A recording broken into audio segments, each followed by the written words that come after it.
This should be played at high volume, preferably in a residential area. This, this, this should be played. This should be played at high volume, preferably in a residential area.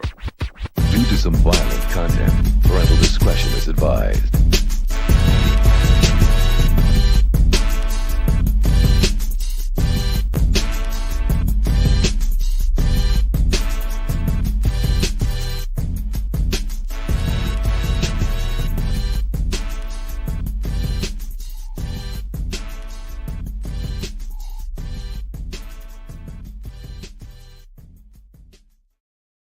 Shalom, salama, siyemi, shalom to you always, family abroad. It's your man Ross T, aka RedLetter Rap.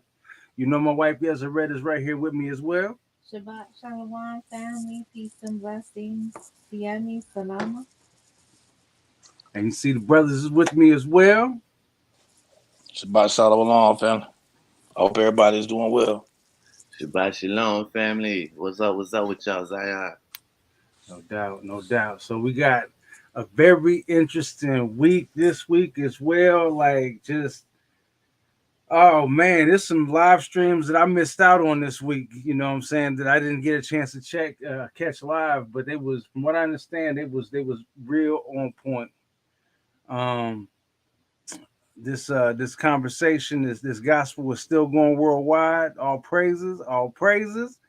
You know what I'm saying? So I can only hope and pray that we all getting girded up and strengthened, you know what I'm saying, this day and time. So man, dang. Shalom to you always, Jason Kemper. You know, Brother Hario is right here. We got some more people on the way. Maybe they're a little late. It's all to the good. Shalom. Shalom, Yeah. Shalom, my brother Jason. I always see you everywhere in the chats, man. Shalom. I never really got a chance to address you, you know what I'm saying, with my voice. So I'm always telling that brother Shalom and just about all the chats we be in.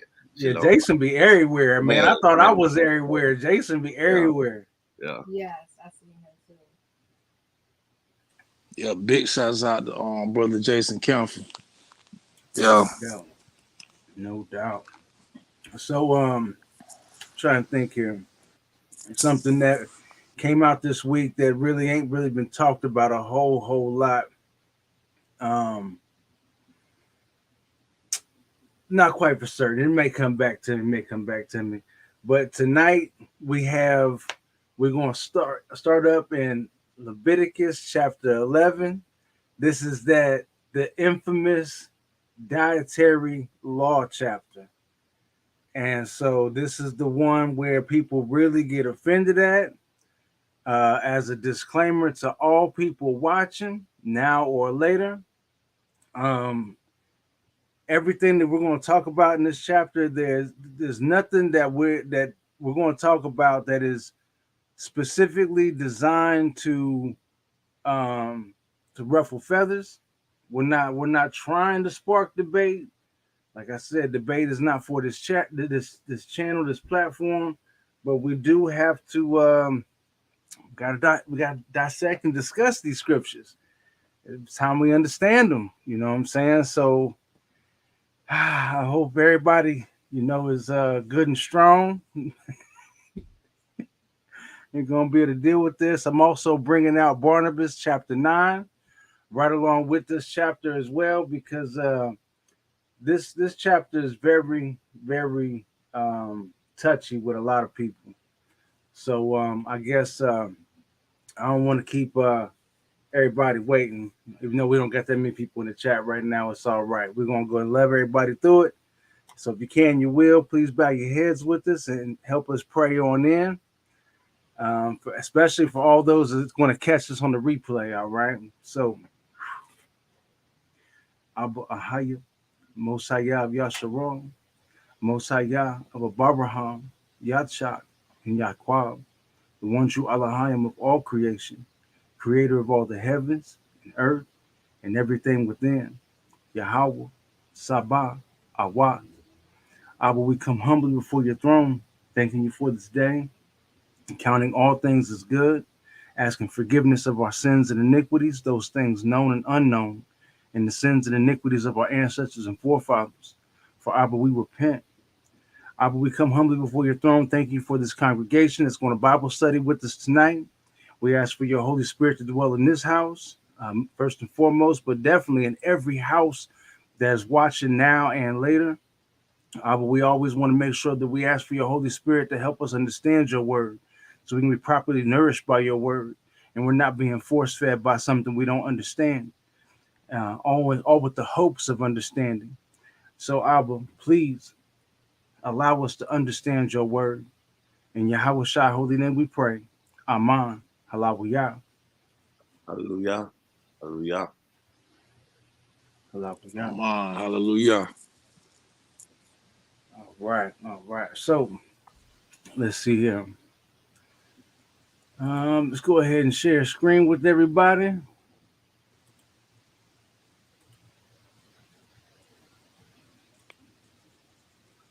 All right. So I was over here trying to get Barnabas lined up.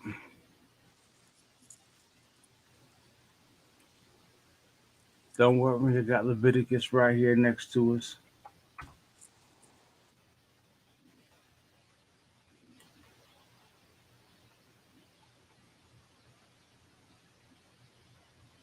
All right. Yeah, I think this is about it. Yep. Chapter 9. All right. So when we last left off last Saturday, we got a chance to, we got to see a whole lot. We went through um, the infamous verses of where Nadab and Abihu are slain for offering up strange fire. And I want to give a shout out to Auntie Cam 2 Player for sending me an article that didn't fully explain everything, but it brought some good um, options for as to why Nadab and Abihu were slain for and what they really obviously did. They offered up something that was unauthorized. Period. First and foremost. So that's why they were slain. And the Most High, he don't play like that. You know, bottom line, he does not play like that. So we also got to see that their cousins took their place. You also got to see how Masha or Moses was helping Aharon or Aaron and his sons prepare for their duty and how to perform their duties on a regular basis. We got to see how at first Masha was just walking them through the motions, and then after the replacement or replacing of Abihu and Nadab for offering up strange fire, then we saw how Aharon and his sons performed their duties as they're supposed to um, from that point on. So let's get right on into it because this is going to be good. I can only hope and pray that everybody else is going to feel the same way. So let's just jump straight on in because if finishing off 10 and going into 11, they don't even mix like that. So anyway, hold on one sec, family.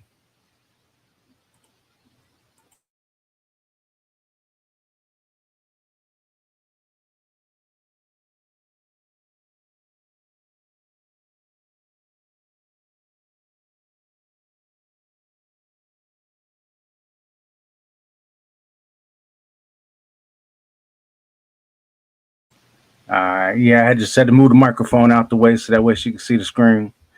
All right, so let's see here.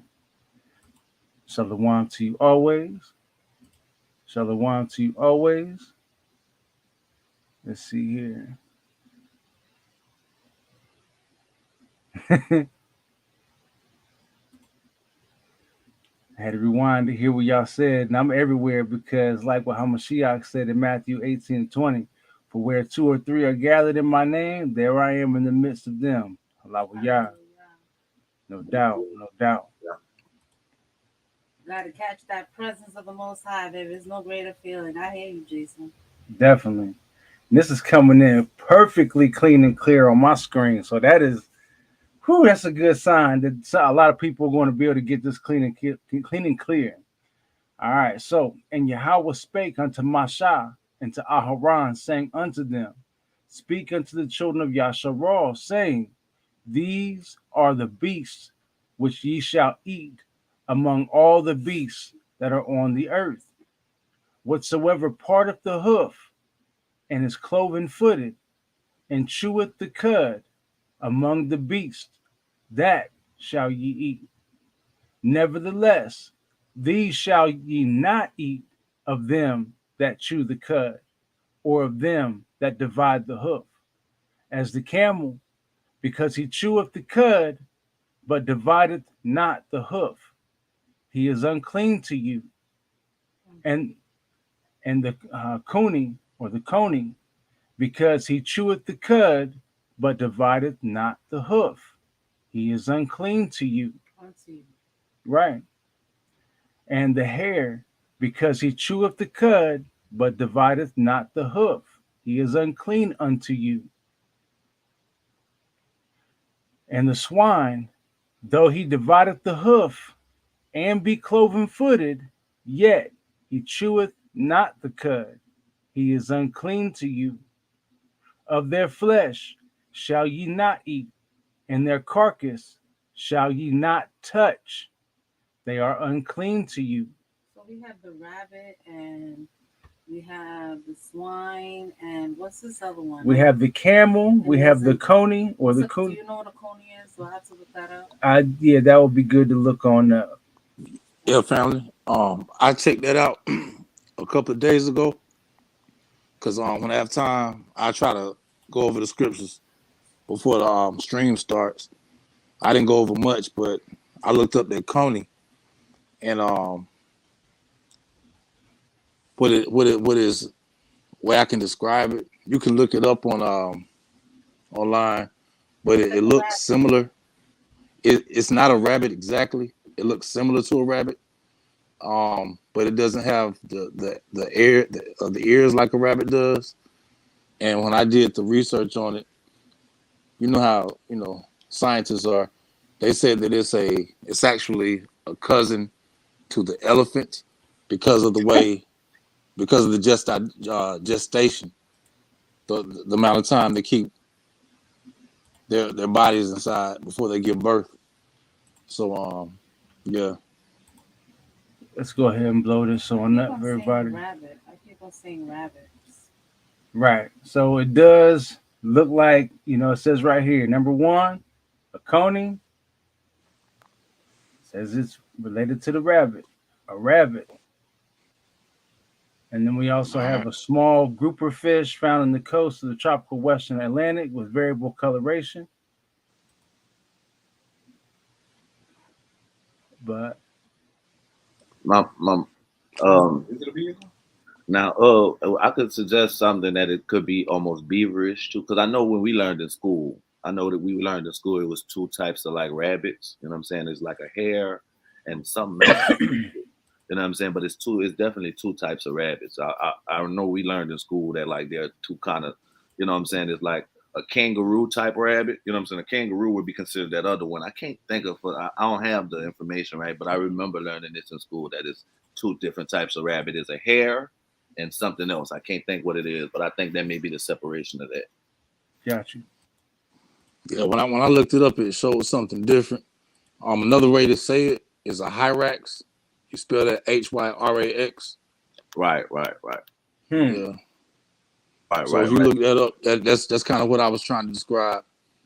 The difference between a hare and a coney is called a hyrax. Hyrax. I think it kind of fall in kind of like these big rodent type animals. You know what I mean? Like I think it kind of fall in that because a beaver would can be considered. You know what I'm saying? A beaver kind of got the same type of teeth like a rabbit too. You know what I mean? But I know in school we learned about this. It was a separation between a hare and something else.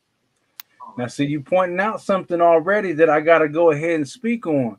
Like you're talking about something where we can clearly use our eyes and see some similarities between a beaver, a rabbit, a hare, this coney.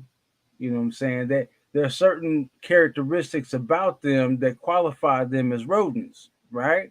Facts, facts. Right. So that's something that we need to consider as we're going down the line of these animals right here that are supposed to be clean and unclean. And when they're designated as being unclean, you got to remember that Masha or Moses, he didn't have he didn't need any Latin, you know, what do you want to call those people? The zoologist, excuse me, zoologist.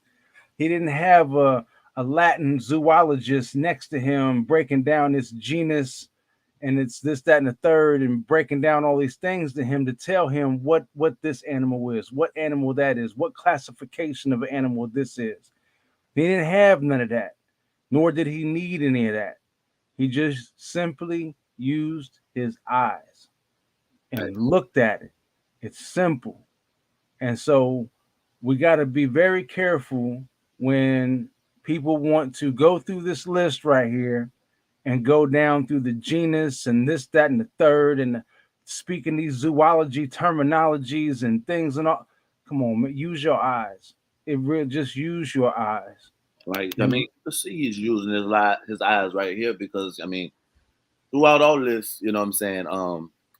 The things that are pointed out to make the determine the differences between certain things and this beast and that beast and all that stuff. See, he's explaining like when you say chew it the cud, but divide, and he's going through and he'd be like, well, even though this one divided at at the hoof or whatever, but it's still, you know what I'm saying. So it's still so he's pointing out certain things that really, you know what I'm saying. Really, honestly, I feel like when we read in the book of Leviticus and Numbers and the book of the Torah and the law and stuff like that, I feel like a lot of these, a lot of it I think science really, a lot of this stuff you can equivalent to God was getting them, you know, the Most High was giving them science right here.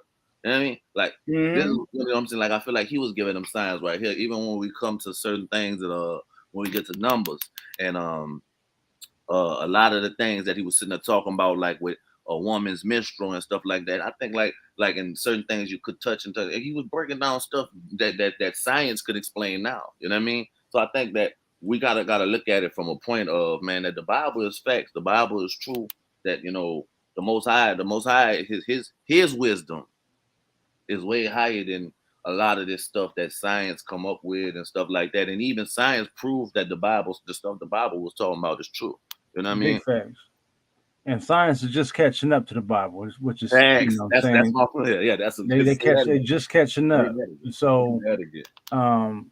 it's amazing that like I said, he can use his eyes and determine what's what, but science is still catching up to the Bible, and they've had all these centuries and everything else to experiment this, that, and the third, and everything they do. All right, so right here, verse 9.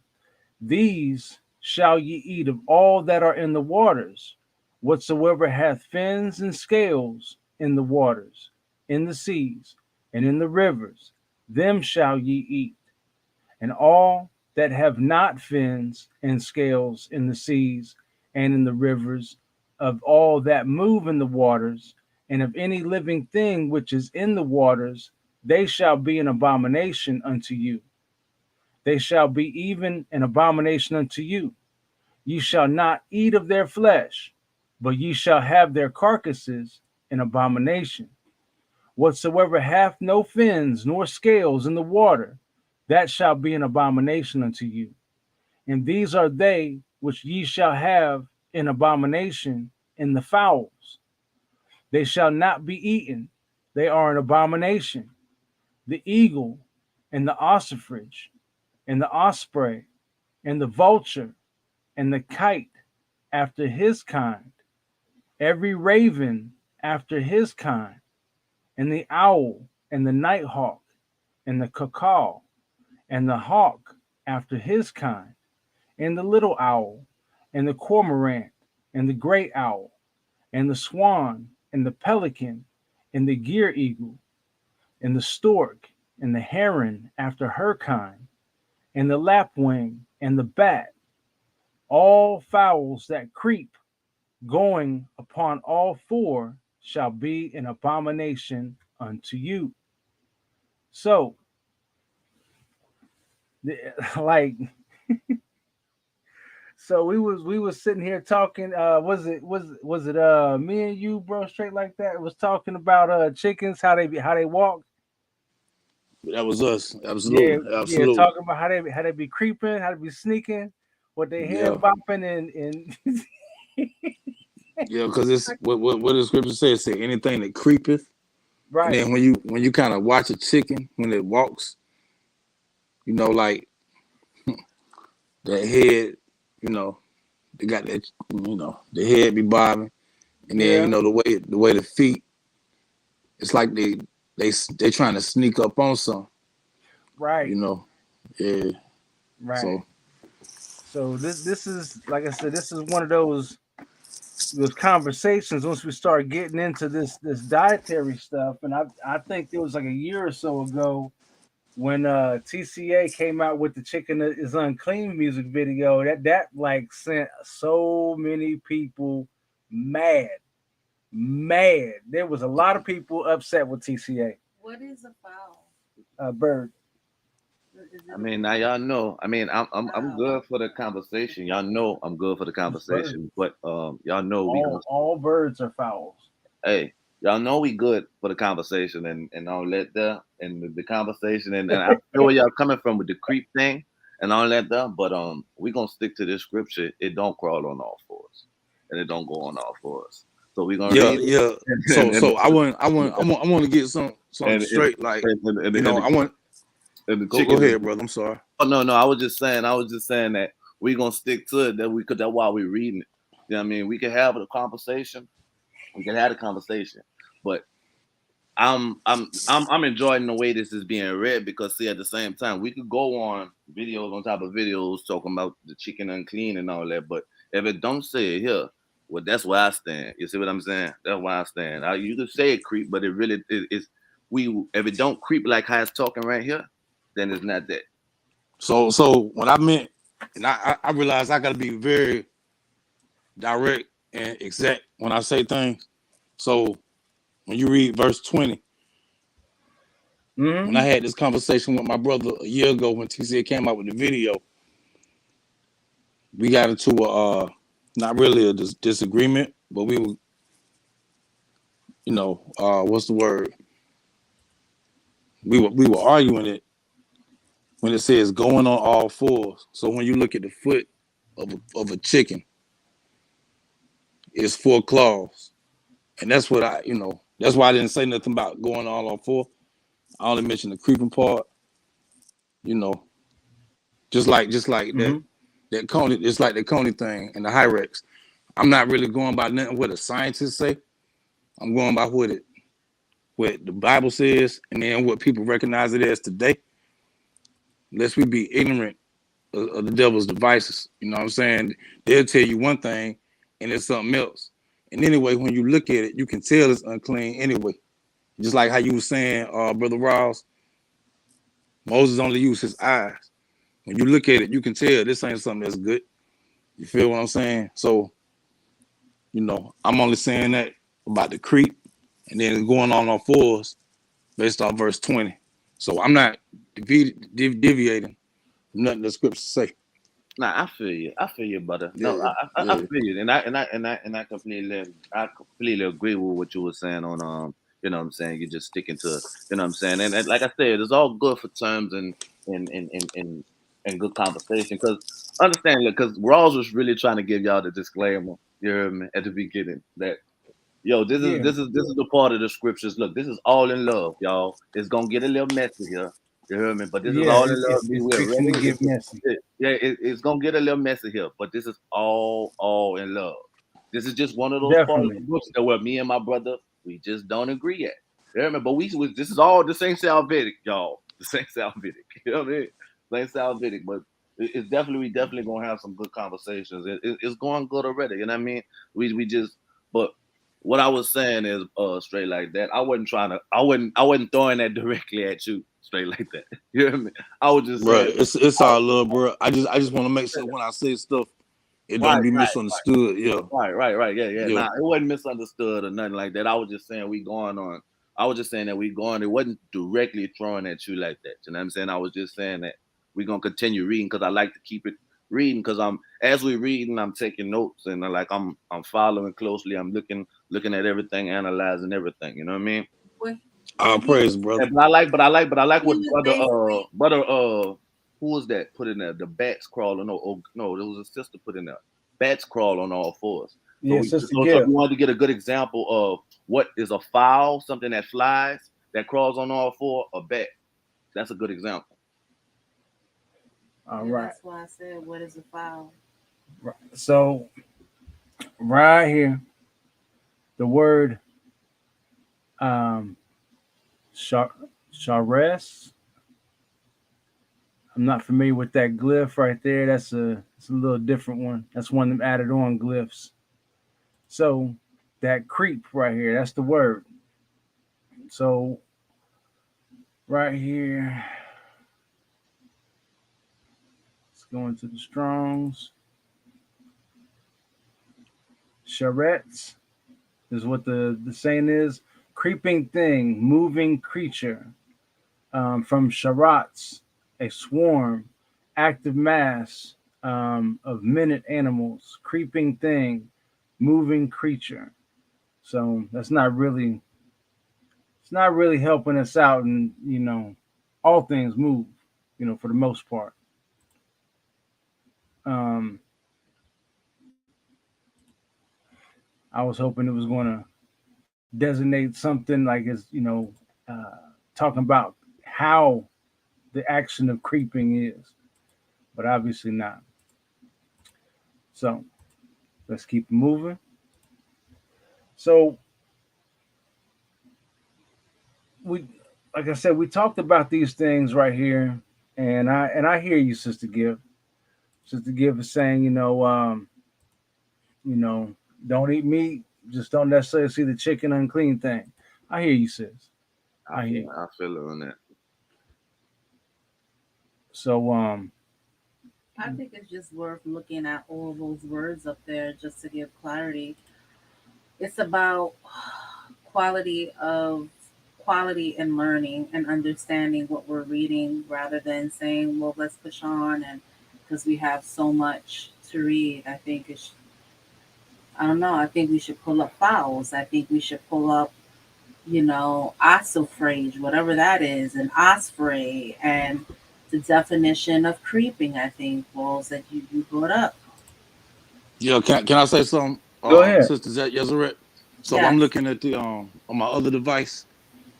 I'm looking at and I'm not standing on this. I'm just giving the information that we can find. So when you look up the word creep, it's going to give you several different definitions, and the first is the Hebrew number 7430. So when I go to that, it says a primitive root, properly to glide swiftly. That is to crawl or move with short steps. You know what I'm saying, so that's one thing. Then it's also Hebrew Move with short steps. 8317. I'm sorry. What'd you say this last piece? What'd you say? All right, I'll go back. In the Strong's Concordance, the word creep is Hebrew 7430, a primitive root, properly to glide swiftly. That is to crawl, like the sister Gift was saying, and also if you see a chicken, it's having 4 claws. It says to move with short steps.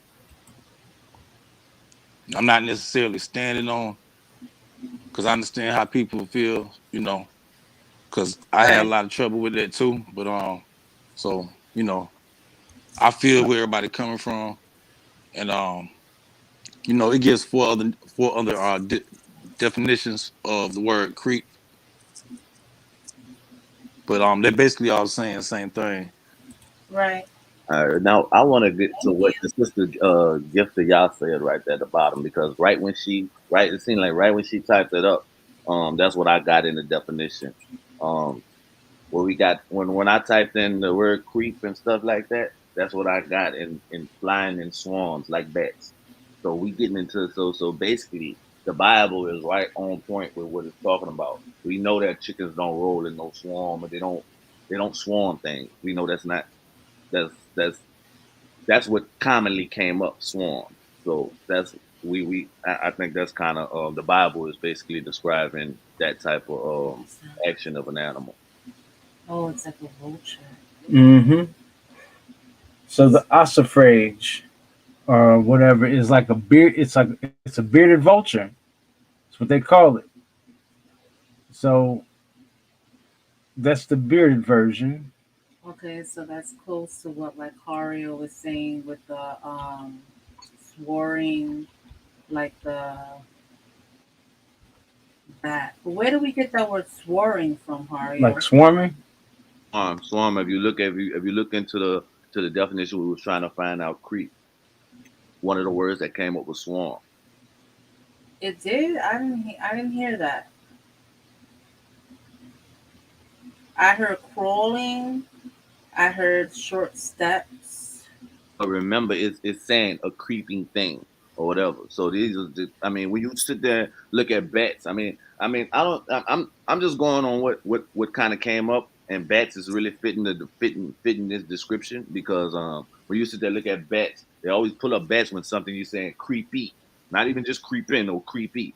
You know what I mean? You could look at it that way too. You know what I'm saying? And that's just coming. That's just me adding my extra. Y'all could take that either way, which way.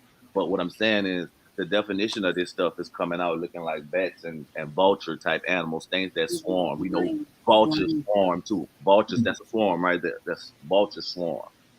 Like flying right birds. there. Right, yeah, vultures swarm. That Bats that's a bit swarm, of a swarm right there. swarm, right.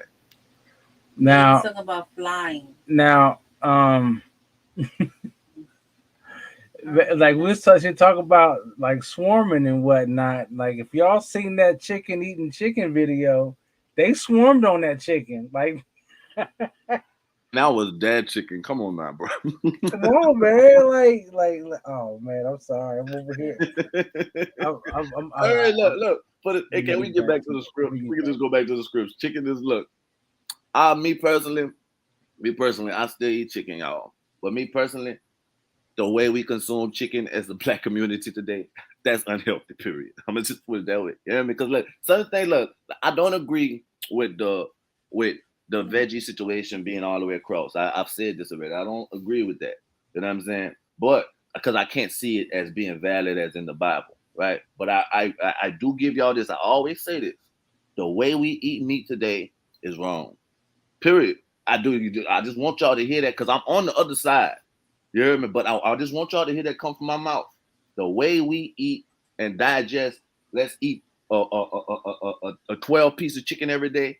I disagree. You don't. That's wrong. I agree that is wrong. You hear me? That's. I just wanted to make that statement so that y'all don't think that I'm out here on the other side eating a full box of chicken while I'm doing this. You know what I mean? You know what I'm Hey, bro, I feel you on that 100%, brother Harry O. Because I was looking at something about it. You cut out, my brother.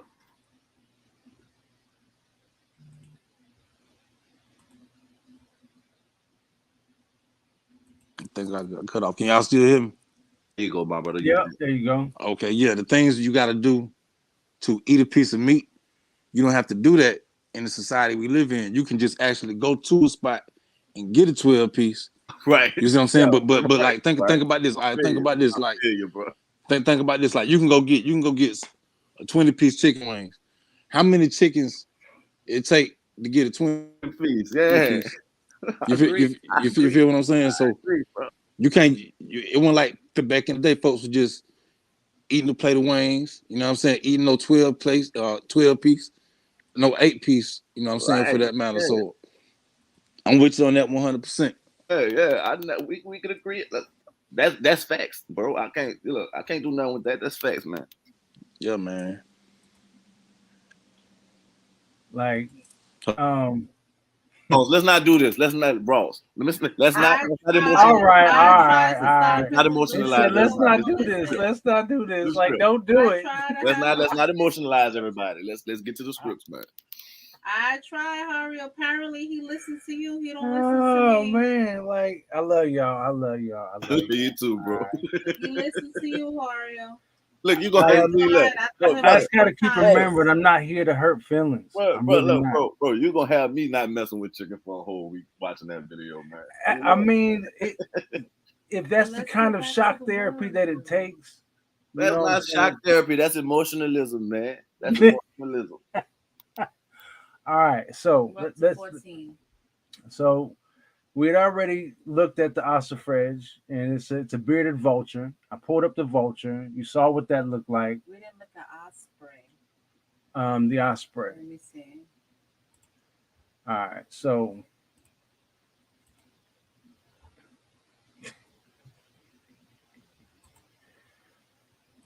Spray yeah, or Sprey?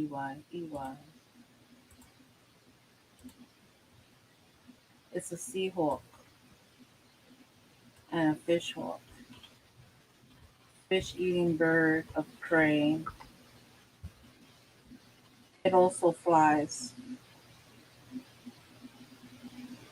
Okay.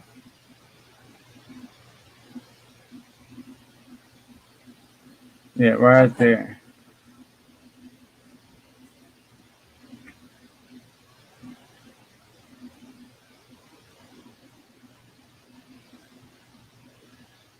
All right.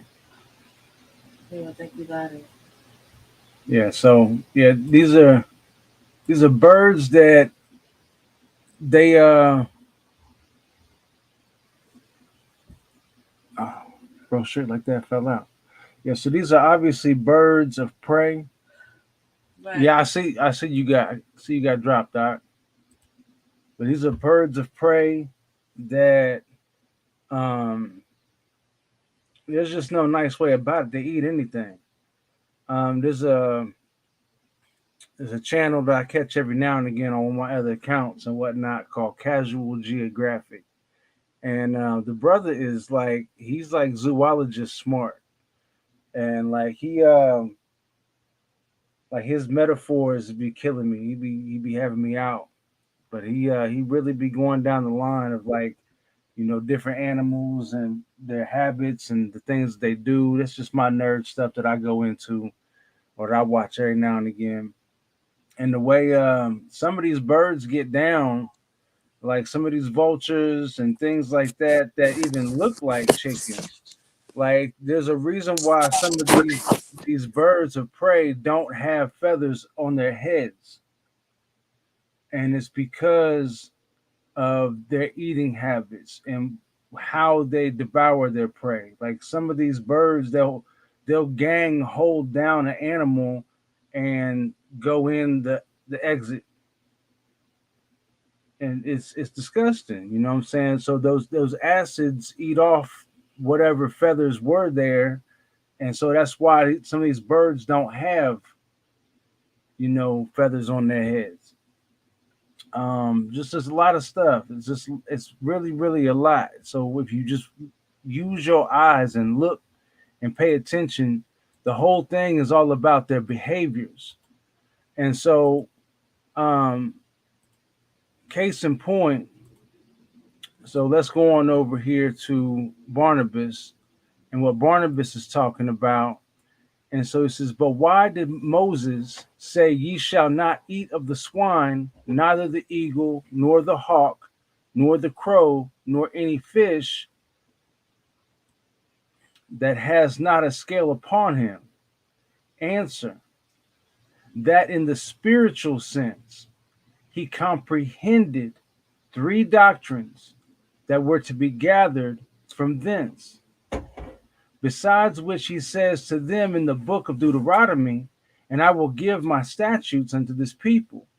Wherefore it is not the command of Elohim that they should not eat these things, but Mashah and the Spirit spake unto them. So now the sow he forbade them to eat, meaning thus much: thou shalt not join thyself to such persons as are like unto swine, who whilst they live in pleasure forget their Elohim. But when any want pinches them, then they know Yahweh.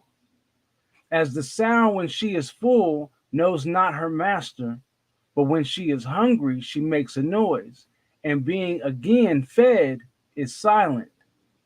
Neither says he, shalt thou eat the eagle, nor the hawk, nor the kite, nor the crow. That is, thou shalt not keep company with such kind of men as not know how by their labor and sweat to get themselves food, but injuriously ravish away the things of others, and watch how to lay snares for them, when at the same time they appear to live in perfect innocence. So I guess someone might as well just let Barnabas keep talking for us to explain this and break this down. So these birds alone seek not food for themselves, but sitting idle, seek how they may eat the flesh of others, having provided, being destructive through their wickedness. Neither says he, shalt thou eat the lamprey, nor the polypus. So I'm going to stop right there with this right here, since we're on the section about birds. Why not to eat certain birds and things like that? And so when we go back to Leviticus right here, and we see the ossifrage, the osprey, the vulture, the kite, the raven, the owl, the eagle, all these different animals that it's talking about right now, as far as these birds go, why not to eat them?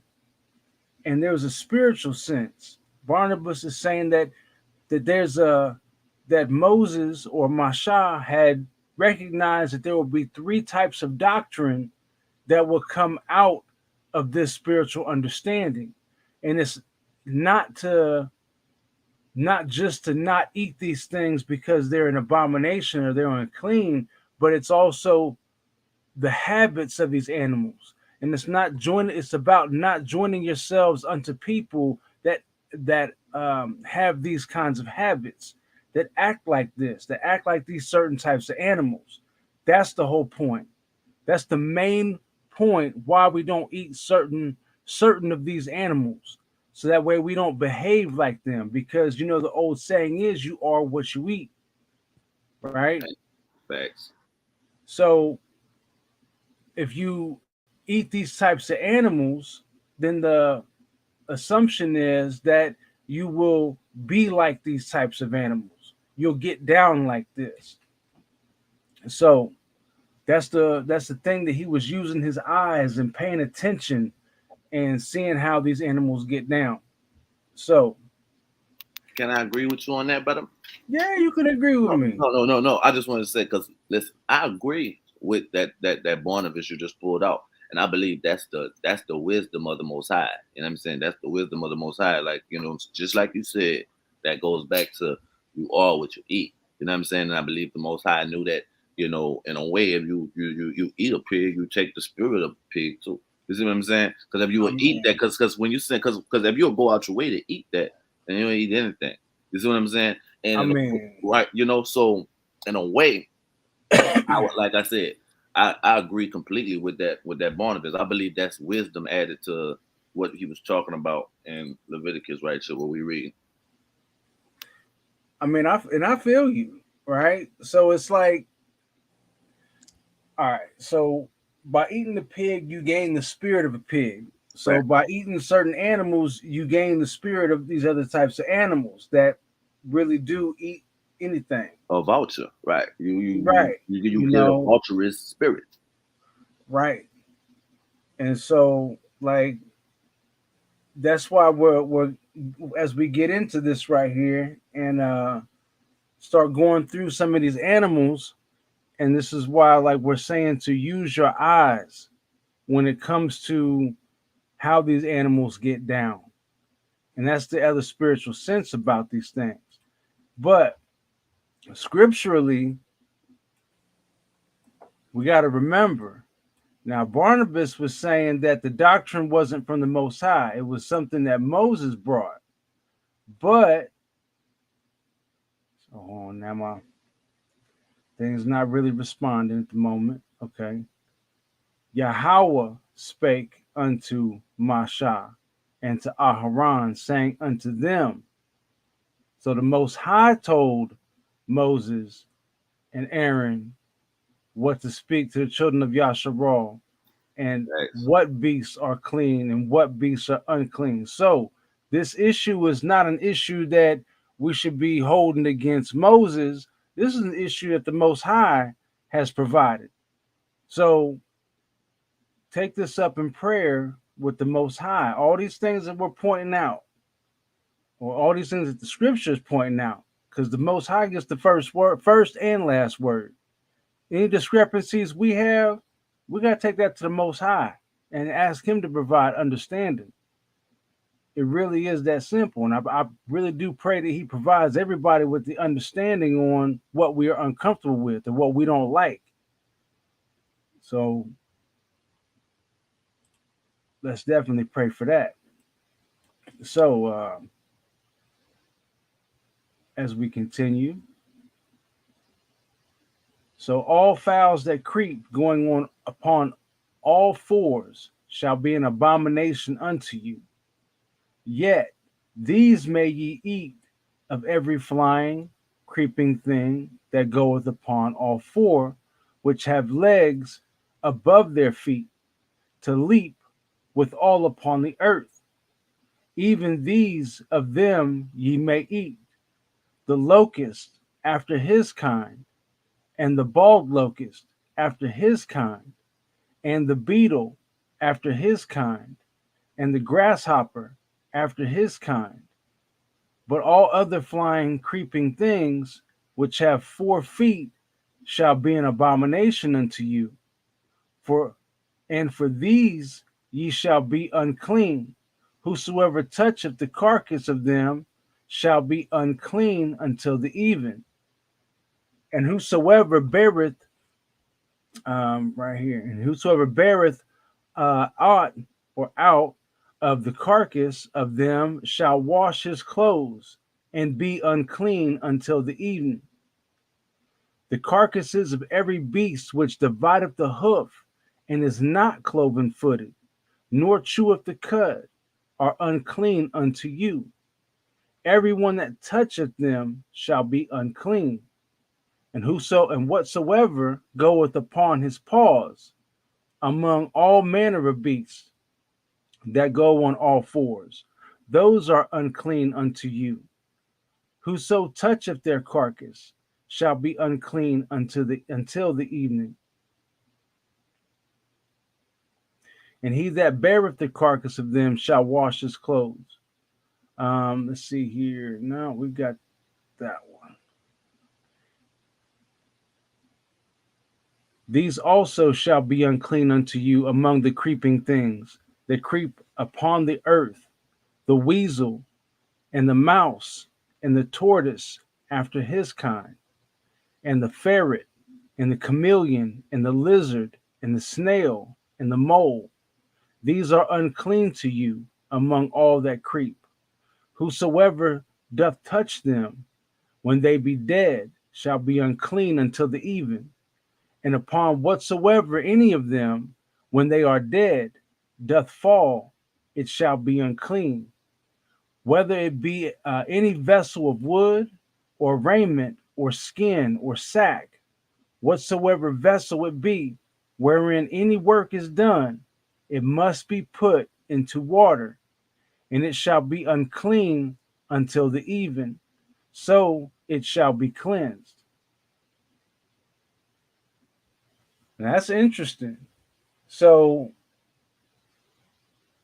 all right. So, right here, verse 32, and upon whatsoever any of them, when they are dead, doth fall, it shall be unclean, whether it be any vessel of wood or raiment or skin or sack, whatsoever vessel it be.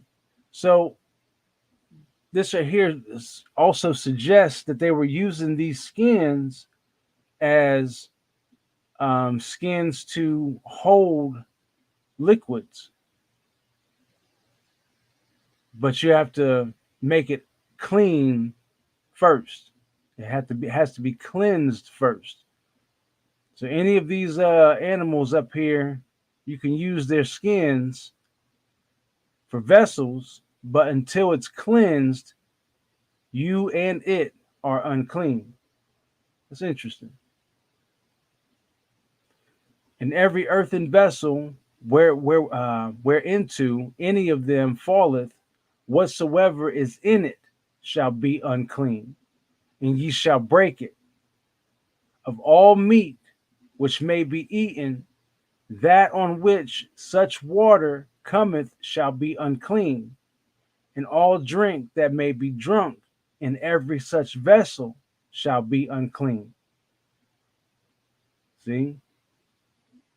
But and it's obviously speaking on rules that um, there's only certain skins that can be used to transport water. Otherwise, the water is unclean. Facts, facts.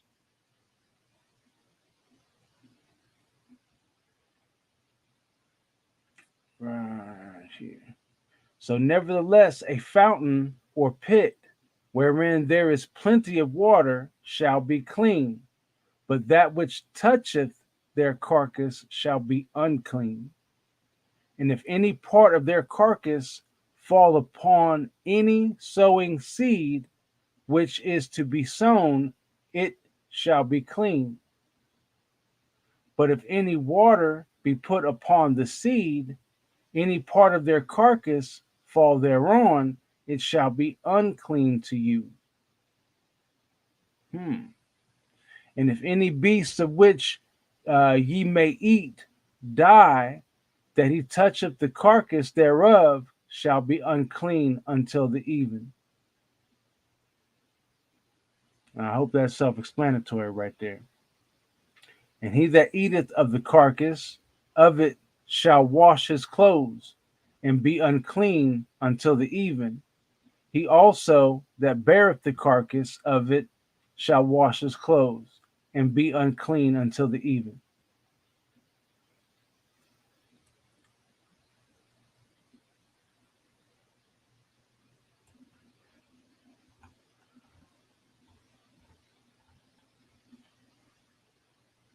And every creeping thing that creepeth upon the earth shall be an abomination. It shall not be eaten. Whatsoever goeth upon the belly, and whatsoever goeth upon all four, or whatsoever hath more feet among all creeping things that creep upon the earth, them ye shall not eat, for they are an abomination. Ye shall not make yourselves abominable with any creeping thing that creepeth, neither shall ye make yourselves unclean with them that ye should be defiled thereby. For I am Yahweh, your Elohim. Ye shall therefore sanctify yourselves, and ye shall be holy, for I am holy. Neither shall ye, defile yourselves with any manner of creeping thing that creepeth upon the earth. For I am Yahweh, that bringeth you up out of the land of Mizraim, to be your Elohim. Ye shall therefore be holy, for I am holy.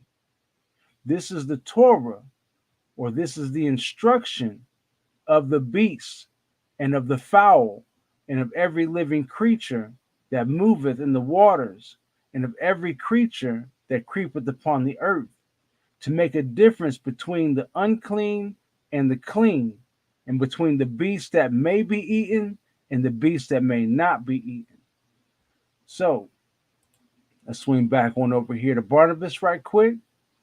And so once again down here, as we're getting to the water animals, right here, neither says he, shalt thou eat the lamprey, nor the polypus, or the platypus, nor the cuttlefish.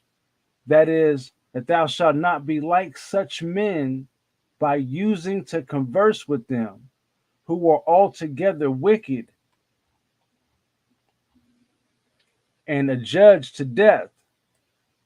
For those fishes are alone accursed, and wallow in the mire, nor swim as other fishes, but tumble in the dirt at the bottom of the deep.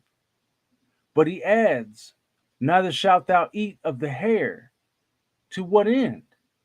To signify this to us, thou shalt not be an adulterer, nor liken thyself to such persons. For the hare every year multiplies the places of its conception, and so many years as it lives, so many it has.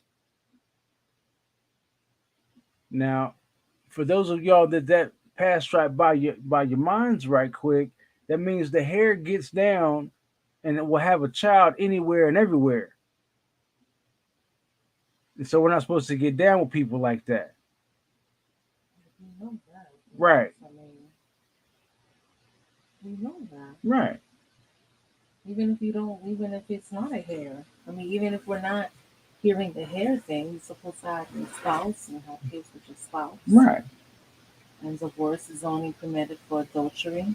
Mm-hmm. You're supposed to only have sex if we're married. Right. So, neither shalt thou eat of the hyena, that is again, be not an adulterer, nor a corrupter of others, neither be like to such. And wherefore so?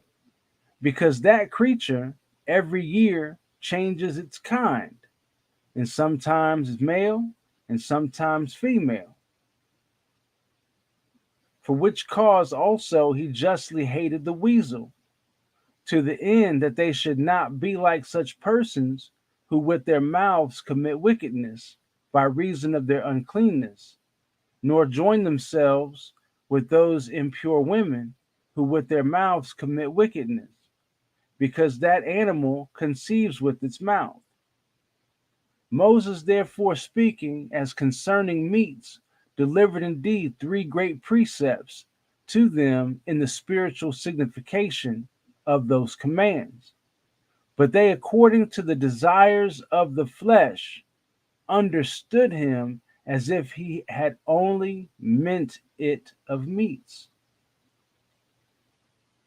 So this is, we went back over this in Barnabas months ago. That's something that's very important to understand, is that when we're talking about this dietary law, the people that were listening to Moses really thought that he was only talking about meat itself. They were missing the spiritual significance about the behaviors of the animal and being like that animal. They were missing the point. They just thought somebody was talking about depriving them of something to eat. You know, there's more to it. And therefore, David or Dawad took aright the knowledge of his threefold command, saying in like manner, blessed is the man that hath not walked in the counsel of the ungodly, as the fishes before mentioned in the bottom of the deep in darkness, nor stood in the way of sinners, as they who seem to fear Yahweh, but yet sin as the sow, and hath not sat in the seat of scorners, as those birds who sit and watch, they that may devour, or watch that they may devour. Here you have the law concerning meat perfectly set forth, and according to the true knowledge of it. But says Masha, Ye shall eat all that divideth the hoof and cheweth the cud, signifying thereby such as one as having taken his food, knows him that nourisheth him, and resting upon him, rejoiceth in him. And in this he spake well, having respect to the commandment. What therefore is it that he says? That we should hold fast to them that fear Yahweh, with those who meditate on the command of the word, which they have received in their heart, with those that declare the righteous judgments of Yahweh and keep his commandments. In short, with those who know that to meditate is a work of pleasure, and therefore exercise themselves in the word of Yahweh. But why might they eat those that clave the hoof? Because the righteous liveth in the present world, but his expectation is fixed upon the other. See, brethren, how admirably Mashah commanded these things. But how should we thus know all this and understand it? We therefore, understanding aright the commandments, speak as Yahweh would have us. Wherefore he has circumcised our ears and our hearts, that we might know these things. And so that's something we all should exercise our understanding in, as far as these scriptures go, and understanding what it is that is being spoken unto us by the Most High. Because just like it was just spoken, we serve the Most High, and we may be in this world, but we're not of it. So our expectation is fixed on the world to come. We're fixed on what the Most High is bringing for us down the line, and not having our minds and our hearts fixed on what's going on in the here and now. It's all good to pay attention to the signs of the times, but Yahweh Shai said, even in paying attention to the signs of the times, he said, fear none of these things, for they must come to pass. All right, especially with what's going on this day and time, the wars and rumors of wars, the earthquakes in diverse places, um, volcanic eruptions, everything that's going on, everything that's going on. Go ahead. Go ahead. Straight like that coming in. Or well, look, can I go real quick? Can I Go say ahead. something? Now, I agree with this text of this is Barnabas we're reading right here, right? Well, And I was just finishing off that Barnabas chapter 9 that right, goes along with chapter 11 of Leviticus. right. Go ahead. That's what I'm saying. But that was what you was just reading, the Barnabas, right? Right. And I agree with the wisdom of I agree with the text, and I believe right here, and I believe that Barnabas is not is he's giving the wisdom behind the law and the Torah that Moses gave. You see what I'm saying? Because I believe that the reason of the set apartness of he's speaking on the real set apartness of the law that Moses gave, that he received from the Most High.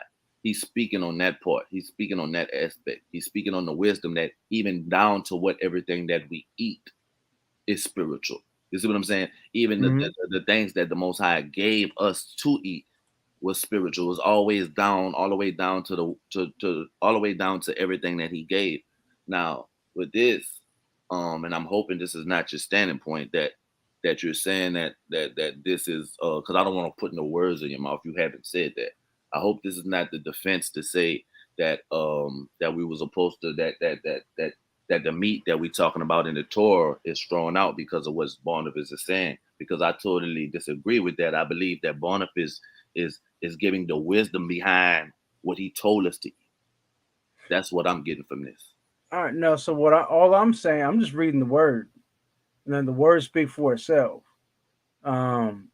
Basically, what it comes down to is the things that if we're talking about dietary itself, all right, Right. That's what I was um, saying. That's why I brought it and back up. and so like what meat is able to be eaten and things like that.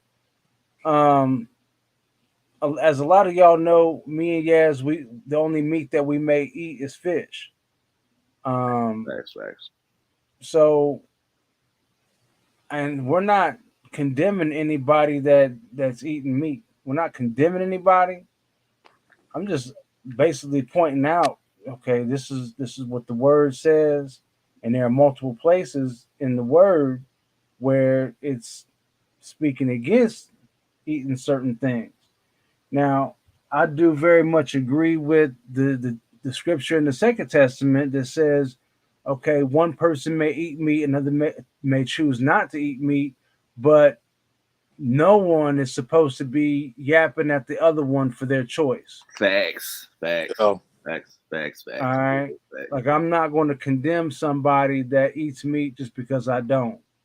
And people that do eat meat shouldn't condemn me for not. So, um, the one thing I can say is this: when a person has just about any form of cancer and is about to go through any kind of chemotherapy or whatever, see what they tell them about their diet.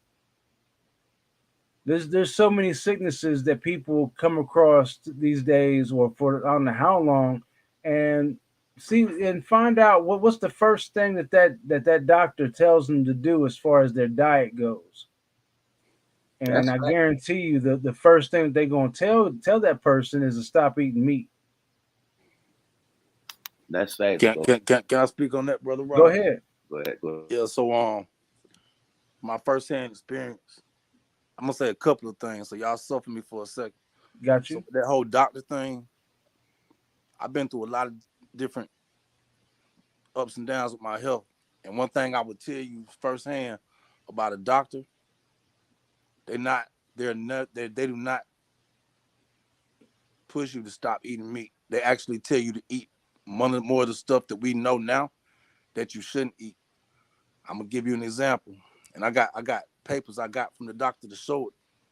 Like I was having a digestive issue, so like even right now, I'm kind of going through it. That's why I'm kind of laid back in the stream. But the first thing they did was recommend what's called a FODMAP diet. And the things that you see on the FODMAP diet, a lot of this stuff with us who are in the truth, a lot of this stuff are things that we would probably refrain from. And I know one of the main things that before I even came in the truth that I had stopped eating or consuming rather was dairy. Now, I ain't gonna flex with y'all. I still go back and forth with the cheese, but like with milk, with cow milk, Mm-hmm. I ain't having no parts of, you know what I'm saying? Cause it's like, a baby cow only drinks their mother's cow for so long till it start going to that grass and they don't want that milk no more.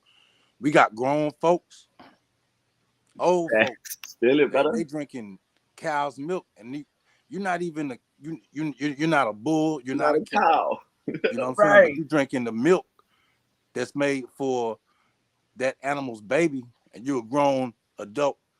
Second, to go to what Barnabas was saying, I feel that, and it reminded me of a couple of things. I'm gonna say them, and y'all just give me a little minute. So with the habits of some of the animals that he called out, like the weasel, like the hyena, Mm-hmm. like the rabbit. So, and I'm pausing because I want to make sure I don't, I'm trying to find a way to say things the way I would not say it if I was in the world. So, like with the rabbits, you know, what the saying goes with the saying, how the saying goes with the rabbits. Basically, what I'm trying to say is not even using our eyes, but just if you just think about the animal and the nature of the animal, the way they could be depicted on a cartoon or animation, like a weasel. Mm-hmm. You can't trust them. So don't be no weasel type person. Or then you might hear people talking down on people like, boy, little boy, you a shrimp. You see what I'm saying? You remember on Scarface, he was like, you cockroach. You see what I'm Yeah. saying? That's a shrimp or a lobster or a crab. You see what I'm saying? Or Mm-hmm. somebody call you snake, blah blah. You see what I'm saying? And when you can just sit and think for yourself the different terms you can think about, you can speak to somebody in a negative way that relate to an animal. Now the last point I'm gonna say about the animals, um, and I hope I don't offend nobody with this one. In these Western countries, for the most part, you know, it seems like a lot of our men these days are feminine. And Mm-hmm. we can see so many examples of that. But let's think about the kind of stuff we eat. And remember, Brother Ross, me and you was talking about this Yep.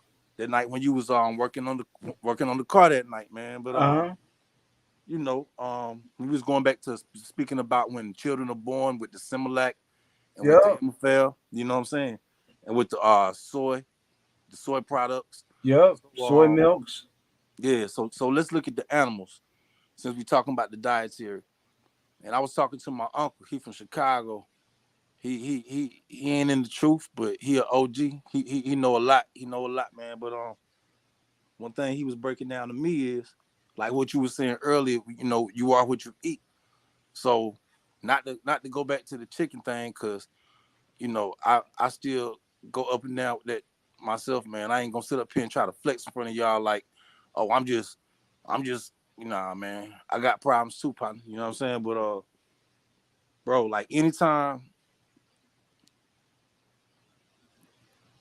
it's like that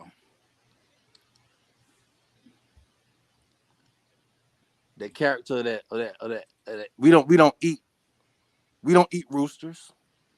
We eat chickens. The chicken is a female fowl of that species. We don't eat bulls. We eat cows. We don't eat roosters. We eat chickens. We eat the female animal. And it just something that came across my mind that he was talking to me about. So it kind of make me think, why are men in these Western countries so feminized? Well, everything you eat is a woman. Everything you eat is a woman. You eat a cow, you don't eat no bull. When the last time you had a bull steak? Never. Hmm. You know what I'm saying? When the last time you had any? I think even with the sacrifice offerings we were talking about on the other streams, I don't recall. Maybe you can refresh my memory. Did the Most High say go get a female lamb to sacrifice, or did he say get a male lamb to sacrifice? There was like a female goat, and then there was only like a female once or twice. But was it But something for the that we was most going to? part, yeah, everything was all male without blemish. Yeah. So, and I know the Bible don't say that. That's just something that that crossed my mind that I remember Unc was telling me about. You know what I'm saying?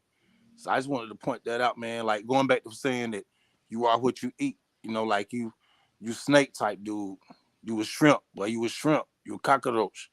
You a pig. You a hog. That ain't none of that is good. You know what I'm saying? If you call me anything, call me a lion. And ain't nobody gonna eat no lion no way. Call me a gorilla. Ain't nobody eating no gorilla. You feel what I'm saying? Yeah, man. Hmm. That's just my little 2 cents, man. My 2 little pence, my 2 little cents. Can I jump in real quick? Man, Let break it down, brother Harry. me break it down real quick. Yeah, Now, and I ain't going against nobody, nothing nobody's saying, no, bro. no, no, no, no. It's not about that. It's about just bringing what you got, and you made a lot of good points. Now, even see with this, a lot of this stuff with the health stuff and all this stuff here, we got to understand. Cause see, a lot of people see what a lot of people is equating meat to is a healthy diet, is an unhealthy diet when it's technically, scientifically, and biblically is not the term. That's not what that means. Cause see, I didn't heard both of y'all say the about um what the hospital give you a diet for. Now see, now my mom is a dietitian, a licensed dietitian.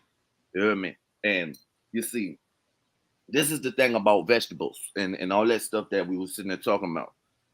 Vegetables are healthy. Vegetables are used for healing. Herbs are used for healing. See, and that's why we had to jump back. And I didn't want to bring this all the way out just yet.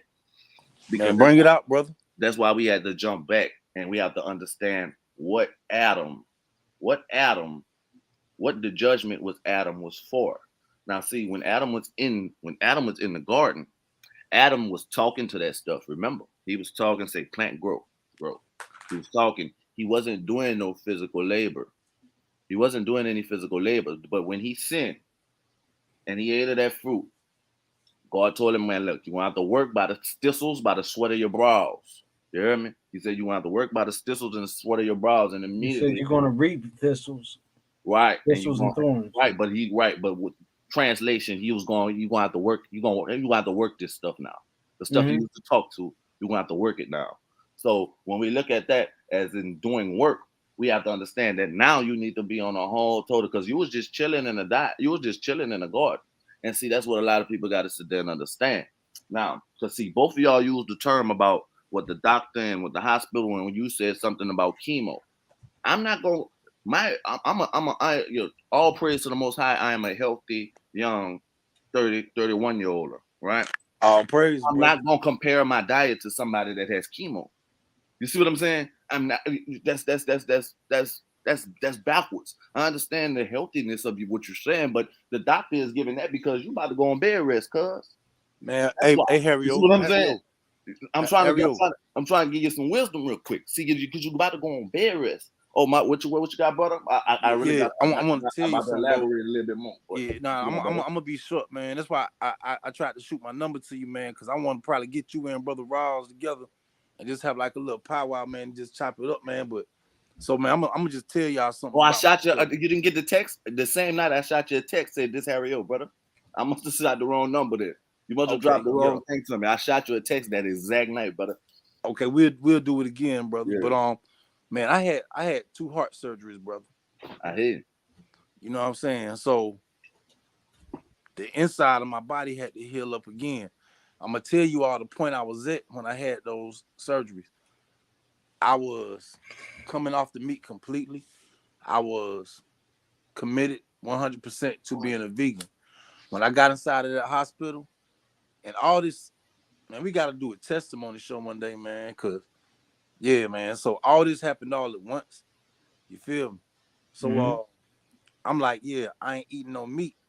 But then as soon as they cut me up, they was like, you got to eat this meat so your body can heal.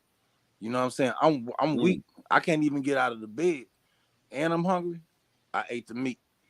You feel me? They was like, we're not gonna let you eat any solid foods for about a month. I went 18 days without eating solid food. The only thing they would give me, brothers, and this is before the truth, the only thing they would give me to eat was ice chips and Jello. Now you got to remember, the FDA is the Food Drug Administration. Yep. They give you the poisonous food so they can administer the drugs and keep you coming back to back to back to back to back like it's a dope house, man. Right. Yep. You know what I'm saying? Y'all boys know how this game go, man. Mm-hmm. You know what I'm saying? So the only people who I've heard say something like what you saying, Brother Rawls, like stop eating meat, is people who are not actual doctors and they got a more holistic view. And the more, I'm probably a little bit older than a couple of y'all brothers. I think Rawls probably be big brother to me, man. But one thing I noticed is your body ages. Certain things you could eat at one time, it's going to be a cutoff point. Your body's going to say, no more of this, no more of this. I think that's the reason I'm feeling bad right now, because a couple of days ago I had a steak. I've been wanting it for a minute. I was like, I'm finna cook that thing up. I did 2 days ago, and ever since that, I ain't been feeling right. You know what I'm saying? I'm probably not gonna eat none of again. I wanted to talk to the brother Tio because I know he had something to say about that. I got to get his email, but yeah, man. These doctors, these scientists, I don't trust them. I ain't with them. I ain't love them. I ain't rocking with them. Right. You know what I'm saying? I told Brother Ross, man, it sounds crazy, man, but going back to what Sister Gift was saying about the herbs, watercress. I don't know if y'all ever heard of watercress and arugula. Yep. I think over the pond, across the pond, they call it Rocket. Man, bro, I go to the little store, I get a bag of Rocket and a bag of arugula, and I just mix it up and I put it in the Ziploc, bro. Now I munch on that like it's chips, bro. Folks be looking at me like I'm crazy. I be like, yeah, I know, but man, I'm on some, and we not Muslims, but I'm still on some slick like Elijah Muhammad, bro. Like we trying to eat to live, not we trying to eat to live, not live to eat. You feel what I'm Right. saying? Right. I remember we was talking about that. Like, we're not supposed to be like super enjoying our food like that in the first place. Like, it's one thing for food to taste good and it's got a good flavor to it and all that, but it's a whole other thing to be over here fantasizing about your food. Yeah, bro. And that right there kind of will help you gauge how much in the spirit you're in and how much in the flesh you're in. Right. Because I remember before I met Rawls, I I've been on this journey, this set apart journey for a while since 2016. I became born again, and I took it very serious. And in Can y'all 20 hear me? Yeah. and huh? Oh man. What happened?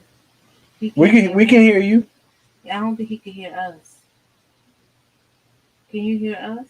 But he just popped out. He's probably gonna pop back on in. Anyway, not Wait, anyway. I did mean, y'all catch what I was saying, no, brother? Hold on a second. Go ahead, yeah. Oh, so you got a yes? Go ahead, yeah. yeah. So I think it was 2019. I had gotten baptized by water, and 3 years before I met Rawls, I was even more isolated from people. Um, like really, like a tap and go. Whenever I had an opportunity to minister to someone, I was really in my study, and I was always fasting. I was always fasting, and when I would go into a fast, I wouldn't pull out until a shift happened. And I remember that I was so thin to where people will look at me and they would know I would be fasting because um, of the weight loss. And they would say, I know you're not supposed to talk about it. I know you fasting and I don't want to involve myself in your belief system, but I'm really, really, really concerned.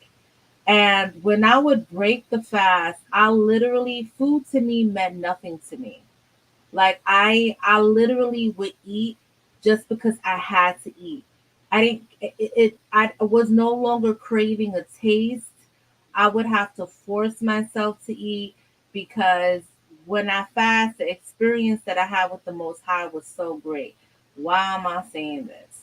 Well, once I started engaging with more people and having to pay attention to other things in my life, I realized I wasn't spending as much time with Yah as I used to, and I was really getting distracted by the details of this world, especially like now, because now it's hard for me to fast. It's very difficult for me to fast, and I was telling Rolls like I want to get back to the place where I was so spiritually strong and disciplined to where I literally did not care about food. I really hated to eat. It really meant nothing to me. Although I had so much gratitude, now I can't even resist a craving for something sweet or something salty. Now I can't even say, all right, I could say we should fast, but then to actually start it, and then when I actually fast, oh my goodness, you would think I'm dying just because I passed one day.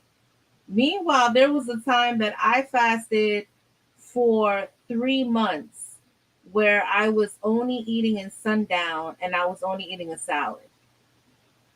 And I didn't care because I needed a shift. I needed something to change in my life.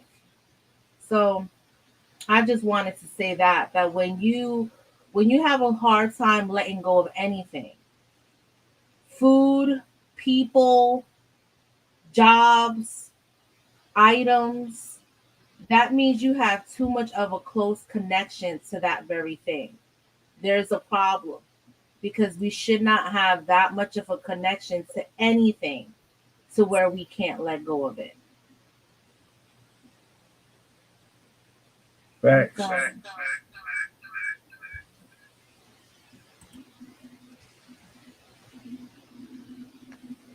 All right, bro, straight like that. What you got? Or actually, Hario was going to say something. Nah, man, I got knocked out. I'm trying to come back in, man. I came back in on both of my devices. So if I get kicked off on one, I ain't got to do all that extra stuff again. So Right, I just got one of them muted for you. you just got one on me. No, I got one muted because if I unmute the other one, yeah, that one, that was starting to go a little back and forth. It was going doing a little echo. All right, I'm gonna put that to the side then. All right, seems to be doing all right right now.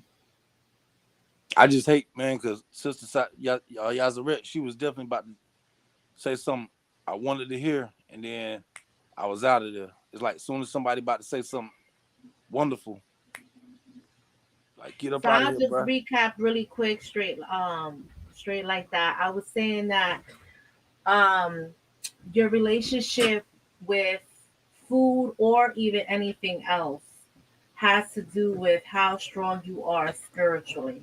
And I was Mm-hmm. saying that since I started my walk in 2016 when I became born again, um, there was a period where I was very much set apart, especially I would say 3 years out of that time. And before the 3 years, I was always fasting, but there was 3 years out of that I isolated myself even more. And I didn't care about food. I would force myself to eat. And I would force myself to eat because I had to intake food at some point. And I was sharing that because now my life has changed so much where I have much more responsibilities than I did before. I've become distracted with so many details that I believe I've become spiritually weakened because now it's hard for me to fast. Whereas before, fasting was my whole life, Mm. and that I was telling Walls that I want to get back to the point where I don't care about food. Like I don't care how it tastes. I'm just eating it because I don't want to pass out, or I'm eating it because I need nutrients in my body. Yeah, see, But I'm I trying to get left to your off level. also. I also was saying that if we have a hard time letting go of anything, whether it's food, a person, an object, a job, just anything, then that means that we have a strong attachment to that very thing. That's more flesh. And we are have been weakened spiritually because we shouldn't have such an attachment to something that we can't let go of. Facts, because like I know we kind of spoke about this months ago when it comes time for the famine and whatnot. So I'm trying to remember exactly how we was talking about it. So this is back when Sharita was with us. Um, you know what I'm saying? Like we coming up on that time where it's like we're gonna play that game. Who knows how to struggle? Um, and you know what I'm saying. So there is gonna be a time coming soon, and a lot of us that have been paying attention have really been paying attention to this food shortage that's coming very very soon. Um, and it's going to be a real bad famine. So that's why I've said stuff about stocking up on what on all your necessities. And then when it comes time to playing that game, who knows how to struggle? Like, you know what I'm saying? If you got a little stockpile on the back end, you know what I'm saying? You know how to fast, you know how to pray, you know how to go ahead and make your food stretch. You know what I'm saying? Like Well, also here's the thing, babe. it's not a big thing, The big word deal. said, but this is where I'm saying, like, your need for food, your relationship with food, and your need for food just shows you where you are spiritually. Because what does the word say? Man does not live by bread alone, but by every word that proceeded out of the mouth of Yah. Right. Um, when I was more separate, when my whole focus was on Yah, because I was single. You know, I had less responsibilities in my life. And I was also more obedient at that time. I did not I did not have to. I ate because eventually I had to eat. But even when I ate very little, just enough to just put in my mouth so I could have some nutrients or stop being hungry. I could even drink something like a protein shake where I had the nutrients and I would be okay. So if we have even in the famine, if we have the word of Yah in us, around our neck, on the tablets of our heart, we able to speak it, meditate on it, walk it out. We don't even eat that. We don't even eat that much food. We could Right. take some leaves and stuff and stick it in our mouths, and we'd be good. Yep. I mean, yep. Yeah, I'm trying to get to that level. I'm trying to get back. Same. Same. All right. So let us go ahead and continue going into chapter 12. All right. So right here, and Yahweh spake unto Mashah, saying, speak unto the children of Yasharal, saying, if a woman have conceived seed and born a man child, then she shall be unclean 7 days. According to the days of the separation, for her infirmity shall she be unclean. And in the 8th day, the flesh of his foreskin shall be circumcised, and she shall then continue in the blood of her purifying 3 and 30 days. She shall touch no hallowed thing, nor come into the sanctuary until the days of her purifying be fulfilled. But if she bear a maid child or a female child, then she shall be unclean 2 weeks, and as in her separation, and she shall continue in the blood of her purifying 66 days, so 60 and 6 days. And when the days of her purifying are fulfilled, for a son or for a daughter, she shall bring a lamb of the first year for a burnt offering, and a young pigeon or a turtle dove for a sin offering, unto the door of the tabernacle of the congregation, unto the priest, who shall offer it before Yahweh, and make an atonement for her, and she shall be cleansed from the issue of her blood. This is the Torah, or the instruction, for her that hath borne a male or female. And if she be not able to bring a lamb, then she shall bring 2 turtle doves of two young pigeons, the one for the burnt offering, and the other for a sin offering. And the priest shall make an atonement for her, and she shall be clean. So I think that was all pretty self-explanatory for the most part, as it pretty much repeats some of the things that we had gotten in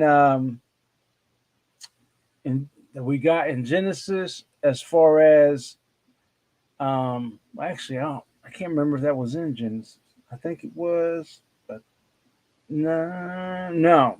I think that when we went through the first and second book of Adam and Eve, the time period of how long Eve was unclean when she had given birth to Cain and his sister, and then Abel and and his sister.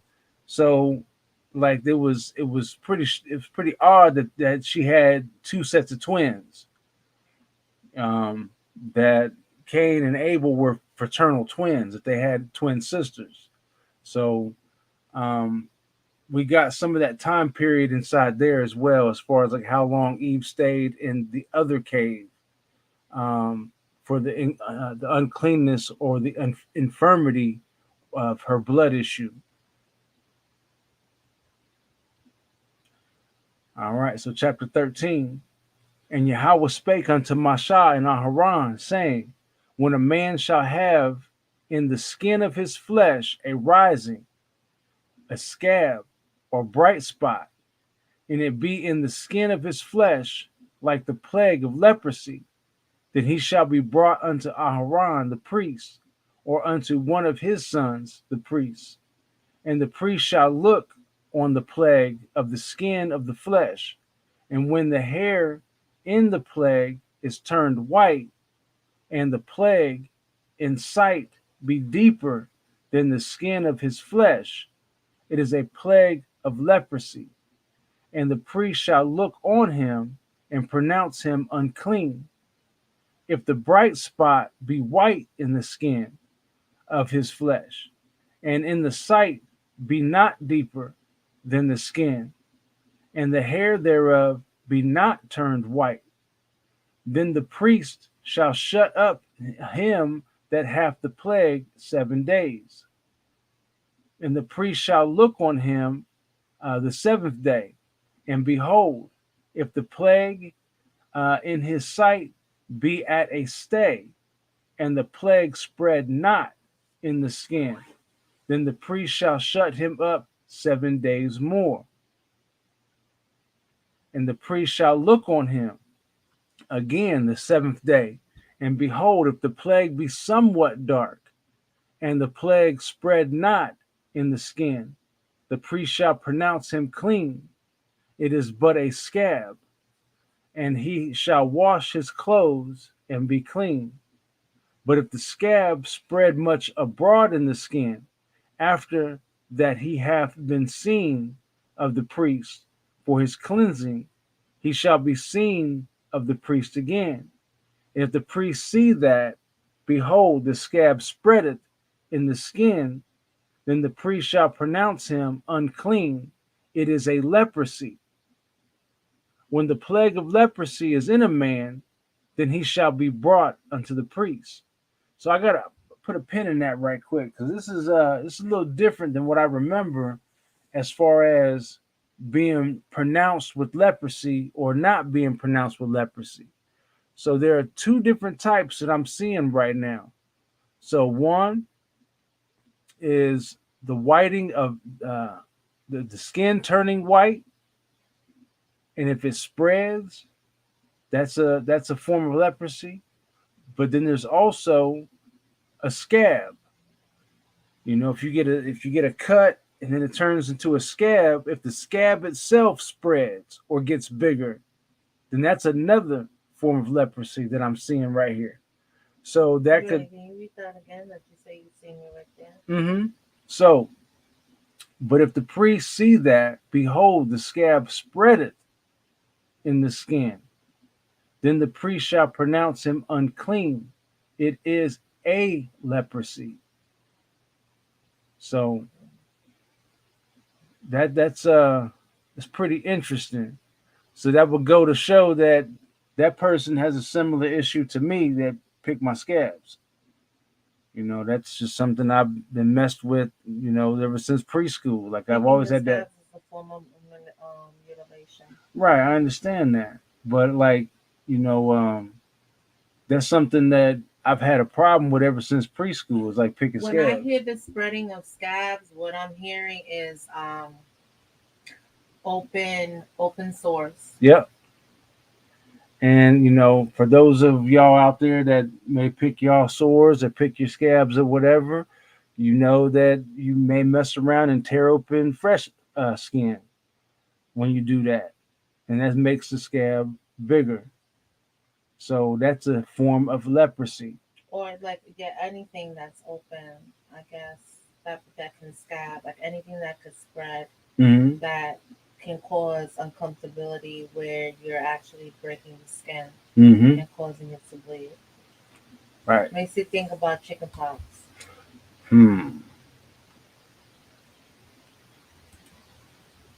So, and the priest shall see him, and behold, if the rising be white in the skin, and it have turned the hair white, and there be quick raw flesh in the rising, it is an old leprosy in the skin and of his flesh, and the priest shall pronounce him unclean, and shall not shut him up, for he is unclean. And if a leprosy break out abroad in the skin, and the leprosy cover all the skin of him that hath the plague, from his head even to his foot, wheresoever the priest looketh, then the priest shall consider, and behold, if the leprosy have covered all his flesh, he shall pronounce him clean that hath the plague.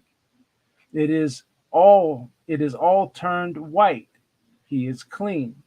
So this right here is kind of like, I'm also noticing another type of leprosy right here, where we can consider poison ivy or poison oak, poison sumac, um, different rashes on the skin. These are different forms of leprosy.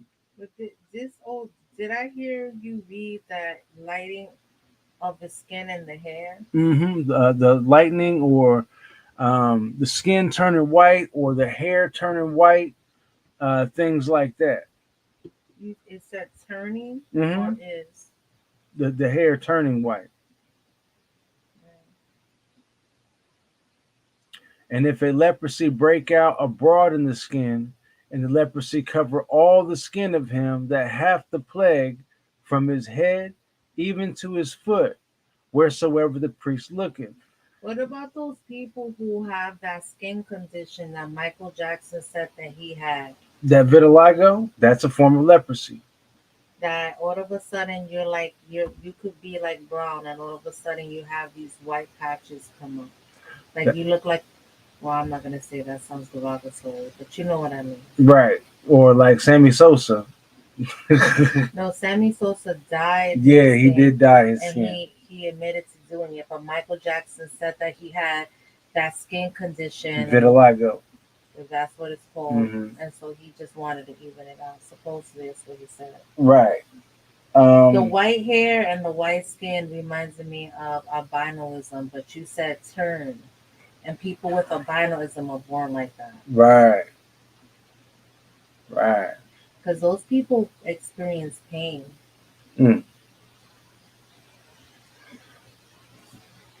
So, right here. This is an odd one right here. Verse 13. Then the priest shall consider, and behold, if the leprosy have covered all his flesh, he shall pronounce him clean that hath the plague. It is all turned white. He is clean. So I'm thinking that once he's all white, that means he's not contagious.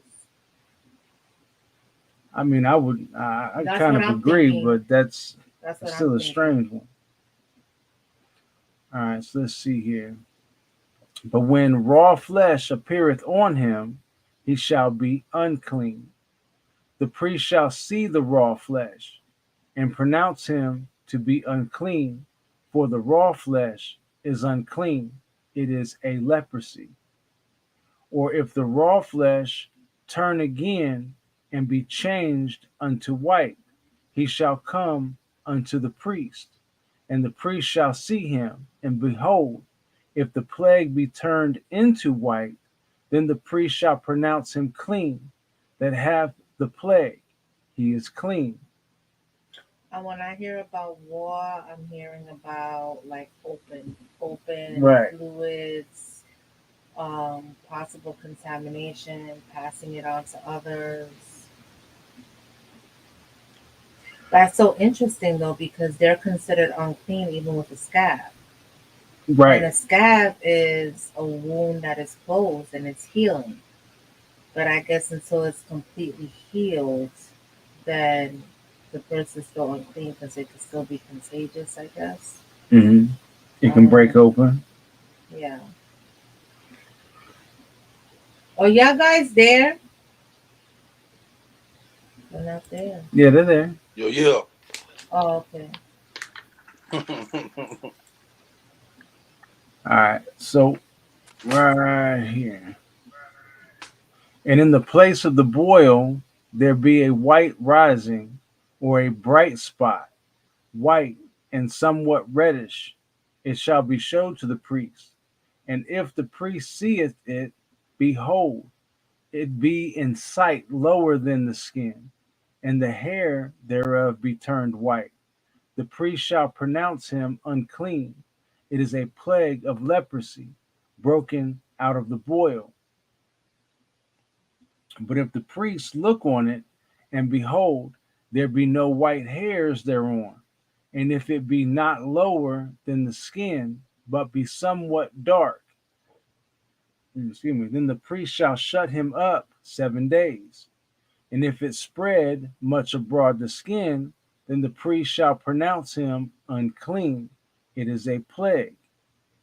But if the bright spot stay in his place and spread not, it is a burning boil, and the priest shall pronounce him clean.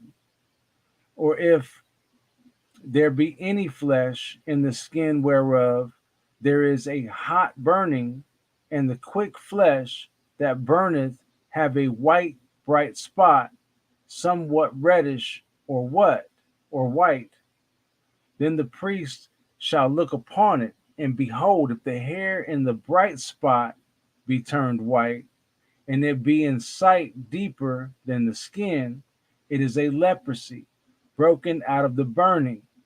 Wherefore the priest shall pronounce him unclean. It is a plague of leprosy.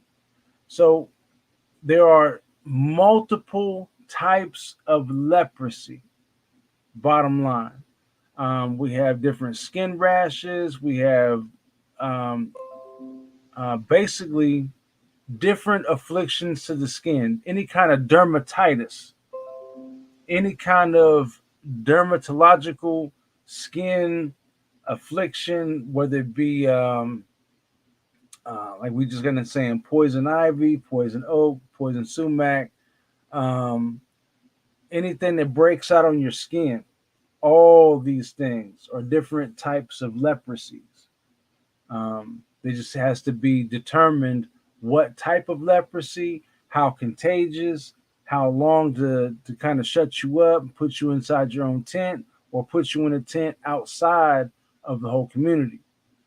These are just things that have to be, I guess, found out or figured out by the priest first.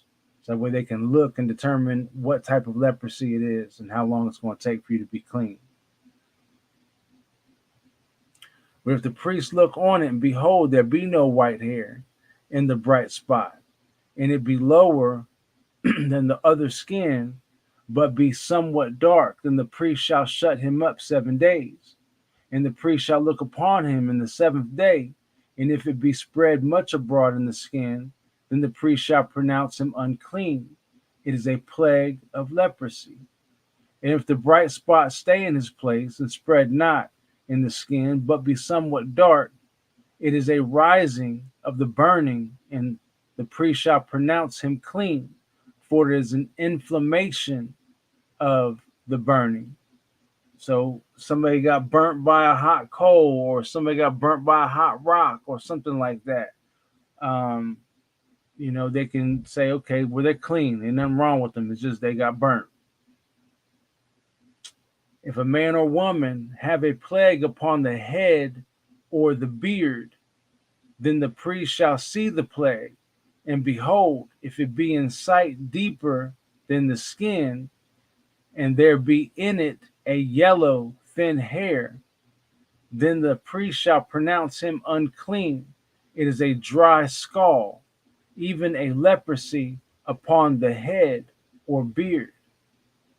And if the priest look on the plague of the skull, and behold, it be not in sight deeper than the skin, and that there is no black hair in it, then the priest shall shut up him that hath the plague of the skull 7 days.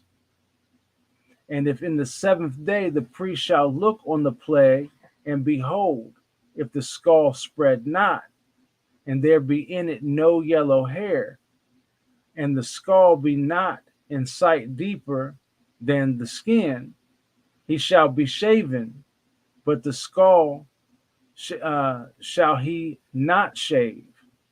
And the priest shall shut up him that hath the skull 7 days more.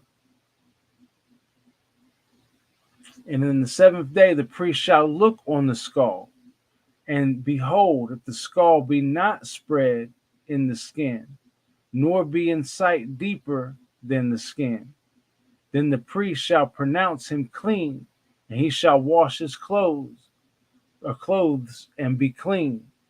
But if the skull spread much in the skin after his cleansing, then the priest shall look on him, and behold, if the skull be spread in the skin, the priest shall not seek for yellow hair, he is unclean.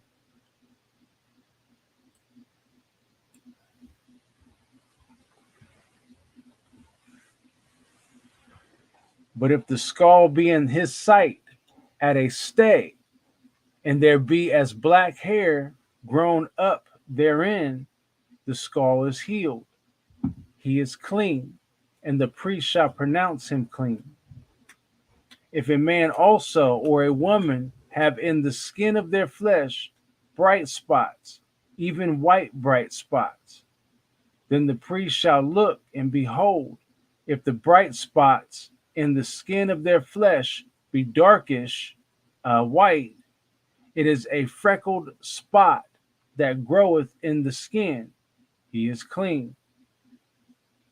And the man whose hair is fallen off his head, he is bald, yet is he clean. And he that hath his hair fallen off from the part of his head toward his face, he is forehead bald, yet he is clean. And if there be in the bald head or bald forehead a white reddish sore, it is a leprosy sprung up in his bald head or his bald forehead. Then the priest shall look upon it, and behold, if the rising of the sore be white reddish in his bald head or in his bald forehead, as the leprosy appeareth in the skin of the flesh, he is a leprous man, he is unclean. The priest shall pronounce him utterly unclean. His plague is in his head. And the leper in whom the plague is, his clothes shall be rent, and his head bare, and he shall put a covering upon his upper lip, and shall cry, unclean, unclean. Dang. All the days wherein the plague shall be in him, he shall be defiled. He is unclean. He shall dwell alone without the camp, shall his habitation be. The garment also that the plague of leprosy is in, whether it be a woolen garment or a linen garment, whether it be in the warp or woof or linen or woolen, whether in a skin or in anything made of skin, if the plague be greenish or reddish in the garment or in the skin, either in the warp or in the woof or in anything of skin, it is a plague of leprosy, and shall be showed unto the priest. And the priest shall look upon the plague, and shut up in that hath the plague 7 days. And he shall look on the plague on the seventh day. If the plague be spread in the garment, either in the warp or in the woof or in a skin or in any work that has made of skin, the plague is a fretting leprosy. It is unclean. Now, that's a different little example right there. Like, we got the one that nobody wants. We just got done reading about that one, where if a person starts losing hair, and not only are they losing hair, but then there's a mark on their head, whether it be on their forehead or somewhere on their head, like a sore starts developing, then depending on if that sore closes or not, they can be declared as utterly unclean and pretty much exiled out. But then we have also where um, they're saying a plague can spread on a garment. So, right here, if the plague be spread in the garment, either in the warp or in the woof or in a skin. Now, I don't know what the warp or the woof of any garment is. I mean, if y'all want to look into that, by all means, please do. I can only probably surmise or guess that it's I don't know, maybe a bend, or like maybe the elbow bend of a sleeve, or um, I don't know, maybe the front or the back of a garment or whatever, or something like that. Yeah, Auntie Cam too, scabies. That's another form of leprosy. Um, Ingrown hairs that is infected. That's another type of leprosy. Yeah. So, but as far as like the garment itself, or any work that is made of skin, the plague is a fretting leprosy. He shall therefore burn that garment, whether warp or woof, in woolen or in linen, or in anything of skin, wherein the plague is, for it is a fretting leprosy. It shall be burnt in the fire. And if the priest shall look, and behold, the plague be not spread in the garment, either in the warp, or in the woof, or in anything of skin, then the priest shall command that they wash the thing wherein the plague is, and he shall shut it up 7 days more. Well, I gotta take a look at this. Like, what you doing over here, like? Okay. I'm just paying attention to what you're doing.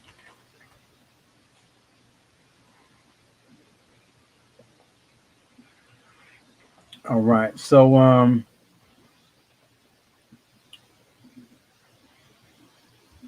and the priest shall look on the plague after that it is washed, and behold, if the plague have not changed his color, and the plague be not spread, it is unclean. Thou shalt burn it in the fire. It is fret inwards, whether it be bare within or without. So some of what I'm getting here, and by all means, correct me if I'm wrong. What I'm getting here, because we're talking about garments. Like if you're making a garment out of a certain skin or a certain animal, um, the they're talking about the possibility of that fur or whatever being contaminated. There's something wrong with the animal, or if there was something wrong in the skin that is causing um, some kind of leprous condition. So if you're making a garment and there's something wrong with that animal, and then that spot that's wrong with the animal touches you, it can give you a form of leprosy. So, and then they're talking about, okay, well, where's the leprosy in the garment, and if the leprosy in the garment spreads and whatnot, and if the spot in the garment gets bigger. Um, so that's pretty. This is some pretty interesting stuff when you actually sit back and read it, like, and pay attention to what is being spoken. Ringworms, ooh, nasty. In the knit or cloth from the fluid. Oh, okay, Auntie Cam to the barber. Oh wow, I didn't know that empty count too. I'm licensed too. I just do truck driving, but I've been licensed for some years. I didn't know we had that in common, empty count. Yeah, I've been cutting hair since I was 13. Right, right. I think that's kind of you know what I'm saying. That's that hood barbership Yeah, though. yeah. You pick that up in the hood, just you know. Yeah, that's where I got my Hey, degree from. I got fade my real quick, you know, right? yeah, I got my degree from the block. I ain't get it from no school. Right.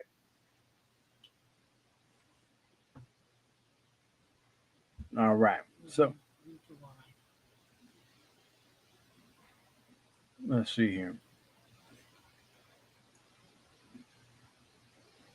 And if it appears still in the garment, either in warp or in the woof or anything of a skin, it is a spreading plague. Thou shalt burn that wherein the plague is with fire, and the garment, either warp or woof or whatsoever thing of skin it be, which thou shalt wash, if the plague be departed from them, then it shall be washed the second time, and shall be clean. This is the Torah or instruction of the plague of leprosy in a garment of woolen or linen, either in the warp or woof or anything of skins, to pronounce it clean or to pronounce it unclean.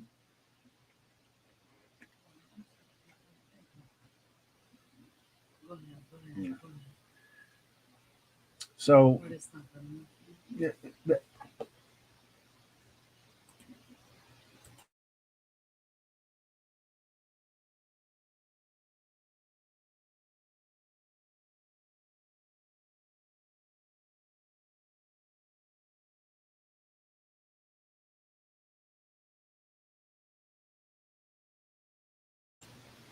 all right, family. So let's see here. And then chapter 14. And Yahweh spake unto Mashah, saying, this shall be the Torah or the instruction of the leper in the day of his cleansing.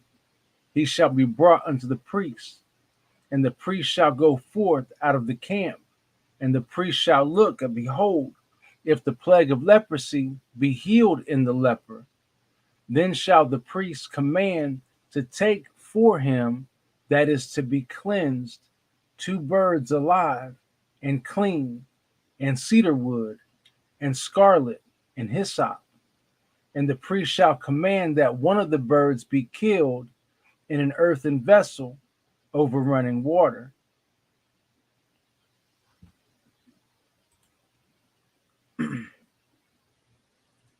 As for the living bird, he shall take it, and the cedar wood, and the scarlet, and the hyssop, and shall dip them and the living bird in the blood of the bird that was killed over the running water. And he shall sprinkle upon him that is to be cleansed from the leprosy 7 times, and shall pronounce him clean, and shall let the living bird loose into the open field. And he that is to be cleansed shall wash his clothes, and shave off all his hair, and wash himself in water, that he may be clean. And after that he shall come into the camp, and shall tarry abroad out of his tent 7 days. But it shall be on the 7th day that he shall shave all his hair off, and his beard, shave all his hair off his beard, off his head and his beard, and his eyebrows, even all his hair he shall shave off, and he shall wash his clothes. Also he shall wash his flesh in water, and he shall be clean. And on the 8th day he shall take 2 he lambs without blemish, and 1 ewe lamb of the first year without blemish, and 3/10 deal of fine flour for a meat offering, mingled with oil, and 1 log of oil. And the priest that maketh him clean shall present the man that is to be made clean, and those things before Yahweh at the door of the tabernacle of the congregation. And the priest shall take one he lamb and offer him for a trespass offering, and the log of oil, and wave them for a wave offering before Yahweh.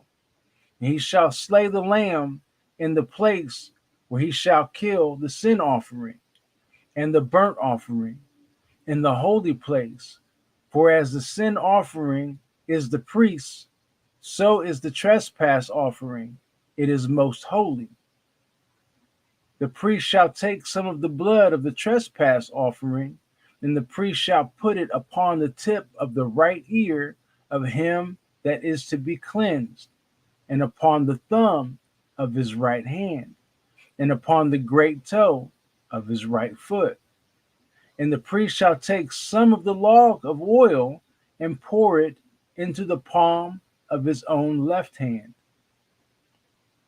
And the priest shall dip his right finger in the oil that is in his left hand, and shall sprinkle of the oil with his finger 7 times before Yahweh.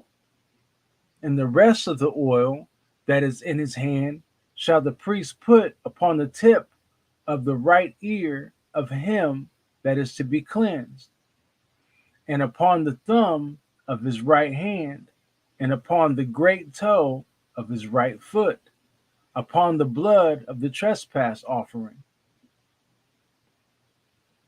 And the remnant of the oil that is in the priest's hand, he shall pour upon the head of him that is to be cleansed. And the priest shall make an atonement for him before Yahweh. And the priest shall offer the sin offering and make an atonement for him that is to be cleansed from his uncleanness. And afterward he shall kill the burnt offering. And the priest shall offer the burnt offering and the meat offering upon the altar. And the priest shall make an atonement for him, and he shall be clean.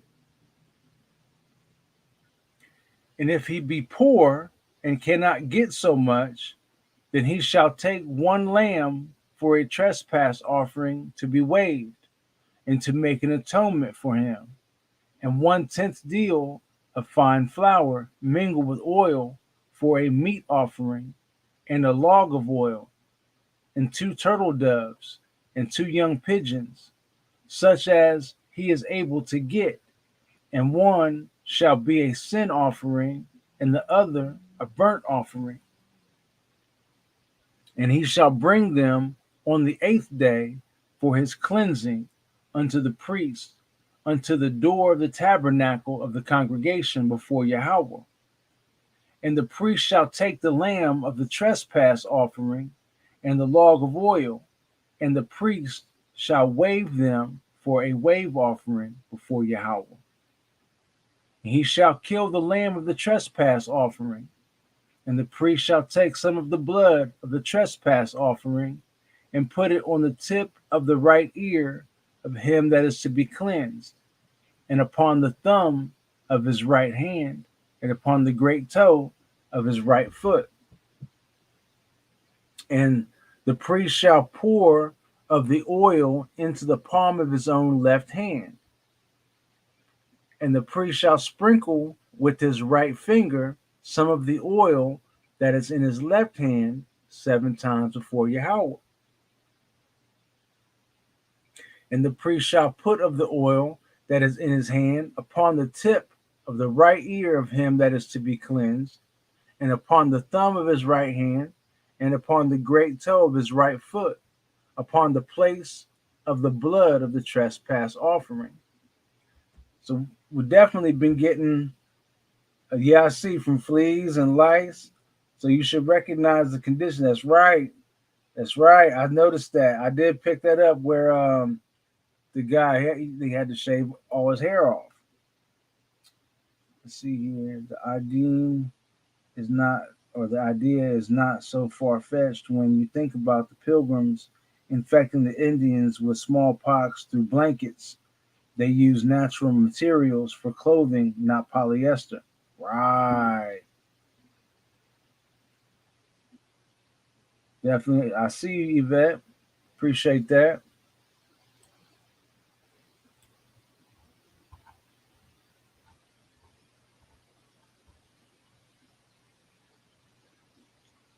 And the rest of the oil that is in the priest's hand, he shall put upon the head of him that is to be cleansed, to make an atonement for him before Yahweh. And he shall offer the one of the turtle doves or the young pigeons, such as he can get, even such as he is able to get, the one for a sin offering, and the other for a burnt offering, with the meat offering. And the priest shall make an atonement for him that is to be cleansed before Yahweh. And this is the Torah of him, or the instruction of him in whom is the plague of leprosy, whose hand is not able to get that which pertaineth to his cleansing. Or basically meaning, if you're broke and you're poor, then you can bring what you can, you know. And Yahweh spake unto Masha and unto Aharon, saying, when ye be come into the land of Canaan, which I give to you for a possession, and I put the plague of leprosy in a house of the land of your possession, and he that owneth the house shall come and tell the priest, saying, it seemeth to me there is as it were a plague in the house. Then the priest shall command that they empty the house before the priests go into it to see the plague, that all that is in the house be not made unclean. And afterward the priest shall go in to see the house, and he shall look on the plague. And behold, if the plague be in the walls of the house, with hollow strakes, greenish or reddish, which in sight are lower than the wall, then the priest shall go out of the house to the door of the house, and shut up the house 7 days. And the priest shall come again the 7th day, and shall look, and behold, if the plague be spread in the walls of the house, then the priest shall command that they take away the stones in which the plague is, and they shall cast them into an unclean place without the city. And he shall cause the house to be scrapped within, round about, and they shall pour out the dust that they scrape off without the city into an unclean place. And they shall take the other stones and put them in the place of those stones. And he shall take other mortar and shall plaster the house.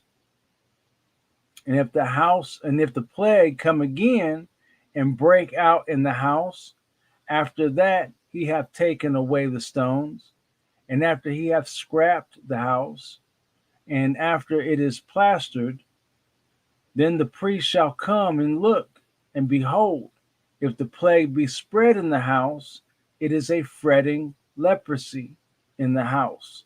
It is unclean. All right, so here we go back into our masonry talk again. So what's going on here is moss.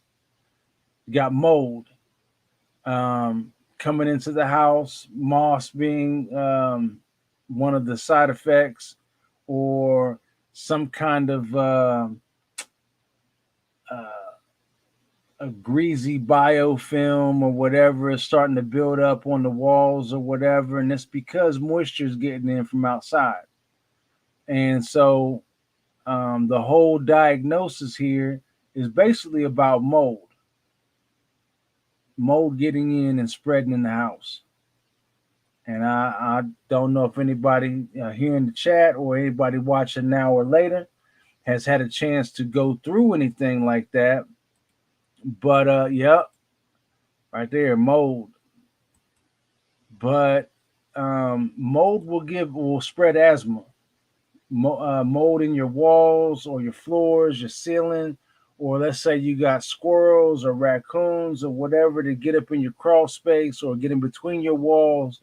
They get into your ceiling areas and they urinating up inside them little crawl spaces and areas, and then the ceiling starts getting moldy or whatever. Those mold spores that come from that can give you asthma or give you bronchitis or bronchiolitis or all kinds of different breathing issues and problems just from the mold from that animal being inside the walls or whatever. So, but what they're talking about here is like rocks or stones that are having moisture seep on through, and so mold is starting to spread on the wall or whatever. Regardless, same issue. So, all right. So this right here is it's now a house having a form of leprosy, which is basically any spreading condition of mold or something like that inside your home. All right. So, and he shall break down the house, the stones of it, and the timber thereof, and all the mortar of the house. And he shall carry them forth out of the city into an unclean place. Moreover, he that goeth into the house all the while that it is shut up shall be unclean until the even. And he that lieth in the house shall wash his clothes, and he that eateth in the house shall wash his clothes. And if the priest shall come in and look upon it, and behold, the plague hath not spread in the house, after the house was plastered, then the priest shall pronounce the house clean, because the plague is healed. And he shall take to cleanse the house 2 birds, and cedar wood, and scarlet, and hyssop. And he shall kill the one of the birds in an earthen vessel over running water. And he shall take the cedar wood and the hyssop and the scarlet and the living bird and dip them in the blood of the slain bird and the running water, and sprinkle the house 7 times. And he shall cleanse the house with the blood of the bird and with running water and with the living bird and with the cedar wood and with the hyssop and with the scarlet. But he shall let go the living bird out of the city into the open fields and make an atonement for the house, and it shall be clean. This is the Torah or instruction for all manner of plague of leprosy and scall, and for the leprosy of a garment and of a house, and for a rising, and for a scab, and for a bright spot, to teach when it is unclean and when it is clean. This is the Torah or instruction of leprosy.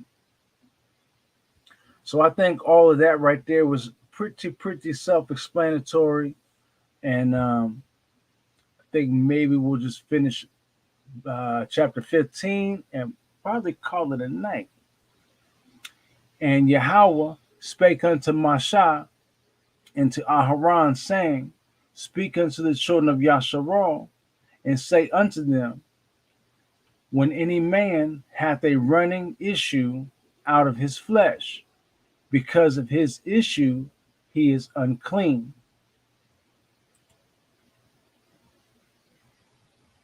And this shall be his uncleanness in his issue, whether his flesh run with his issue, or his flesh be stopped up from his issue.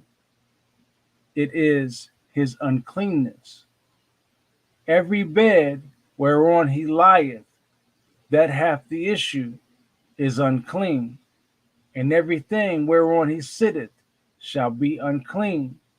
And whosoever toucheth his bed shall wash his clothes, and bathe himself in water, and be unclean until the even. And he that sitteth on anything whereon he sat, that he hath the issue shall wash his clothes and bathe himself in water and be unclean until the even. And he that toucheth the flesh of him that hath the issue shall wash his clothes and bathe himself in water and be unclean until the even.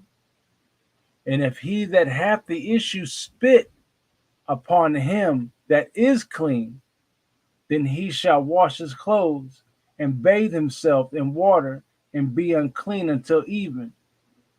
Maybe have to pick up a tooth. That's just me saying that, you know what I'm saying? When you over here spitting on people, you know what I'm saying? You done lost your mind. All right. And when saddle, so over he, and what saddle soever he rideth upon that hath the issue shall be unclean. And whosoever toucheth anything that was under him shall be unclean until the even. And he that beareth any of those things shall wash his clothes and bathe himself in water and be unclean until the even.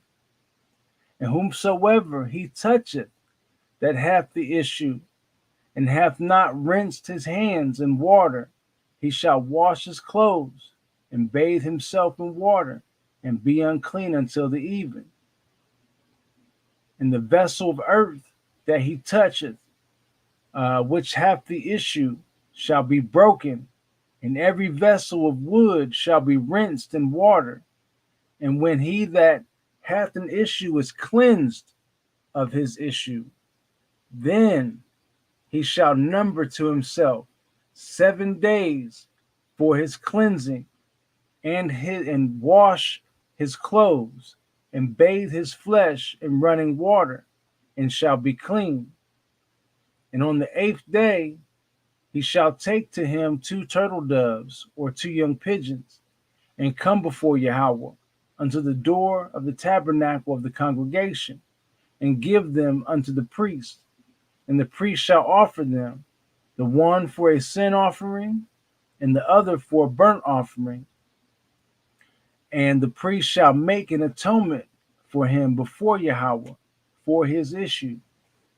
And if a man's seed of copulation go out from him, then he shall wash all his flesh in water and be unclean until the even.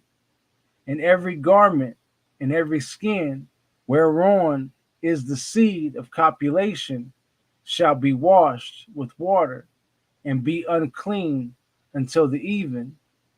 The woman also with whom a man shall lie with seed of copulation, they shall both bathe themselves in water and be unclean until the even. And if a woman have an issue, and her issue in her flesh be blood, she shall be put apart 7 days, and whosoever toucheth her shall be unclean until the even. And everything that she lieth upon in her separation shall be unclean. Everything also that she sitteth upon shall be unclean. And whosoever toucheth her bed shall wash his clothes and bathe himself in water and be unclean until the even. And whosoever toucheth anything that she sat upon shall wash his clothes and bathe himself in water and be unclean until the even. And if it be on her bed or anything whereon she sitteth,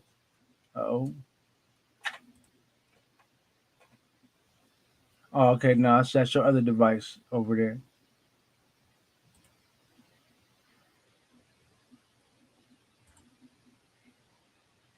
All right. Yeah, my bad, brother. You good? All right. Right here. And if any right here, and if it be on her bed or anything whereon she sitteth, when he toucheth it, he shall be unclean until the even. And if any man lie with her at all, and her flowers be upon him, he shall be unclean 7 days, and all the bed whereon he lieth shall be unclean. And if a woman have an issue of her blood many days out of the time of her separation, or if it run beyond the time of her separation, all the days of the issue of her uncleanness shall be as the days of her separation. She shall be unclean. Every bed whereon she lieth, all the days of her issue shall be unto her as the bed of her separation. And whatsoever she sitteth upon shall be unclean as the uncleanness of her separation. So now we pretty much going into the pregnancy rules or childbirthing rules. That's what we're getting at there. And whosoever toucheth those things shall be unclean, and shall wash his clothes and bathe himself in water, and be unclean until the even.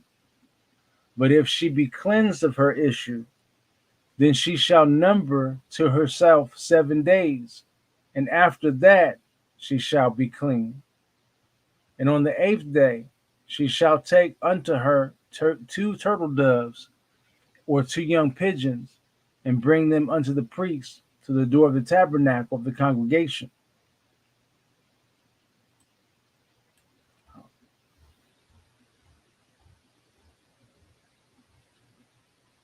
And the priest shall offer the one for a sin offering, and the other for a burnt offering.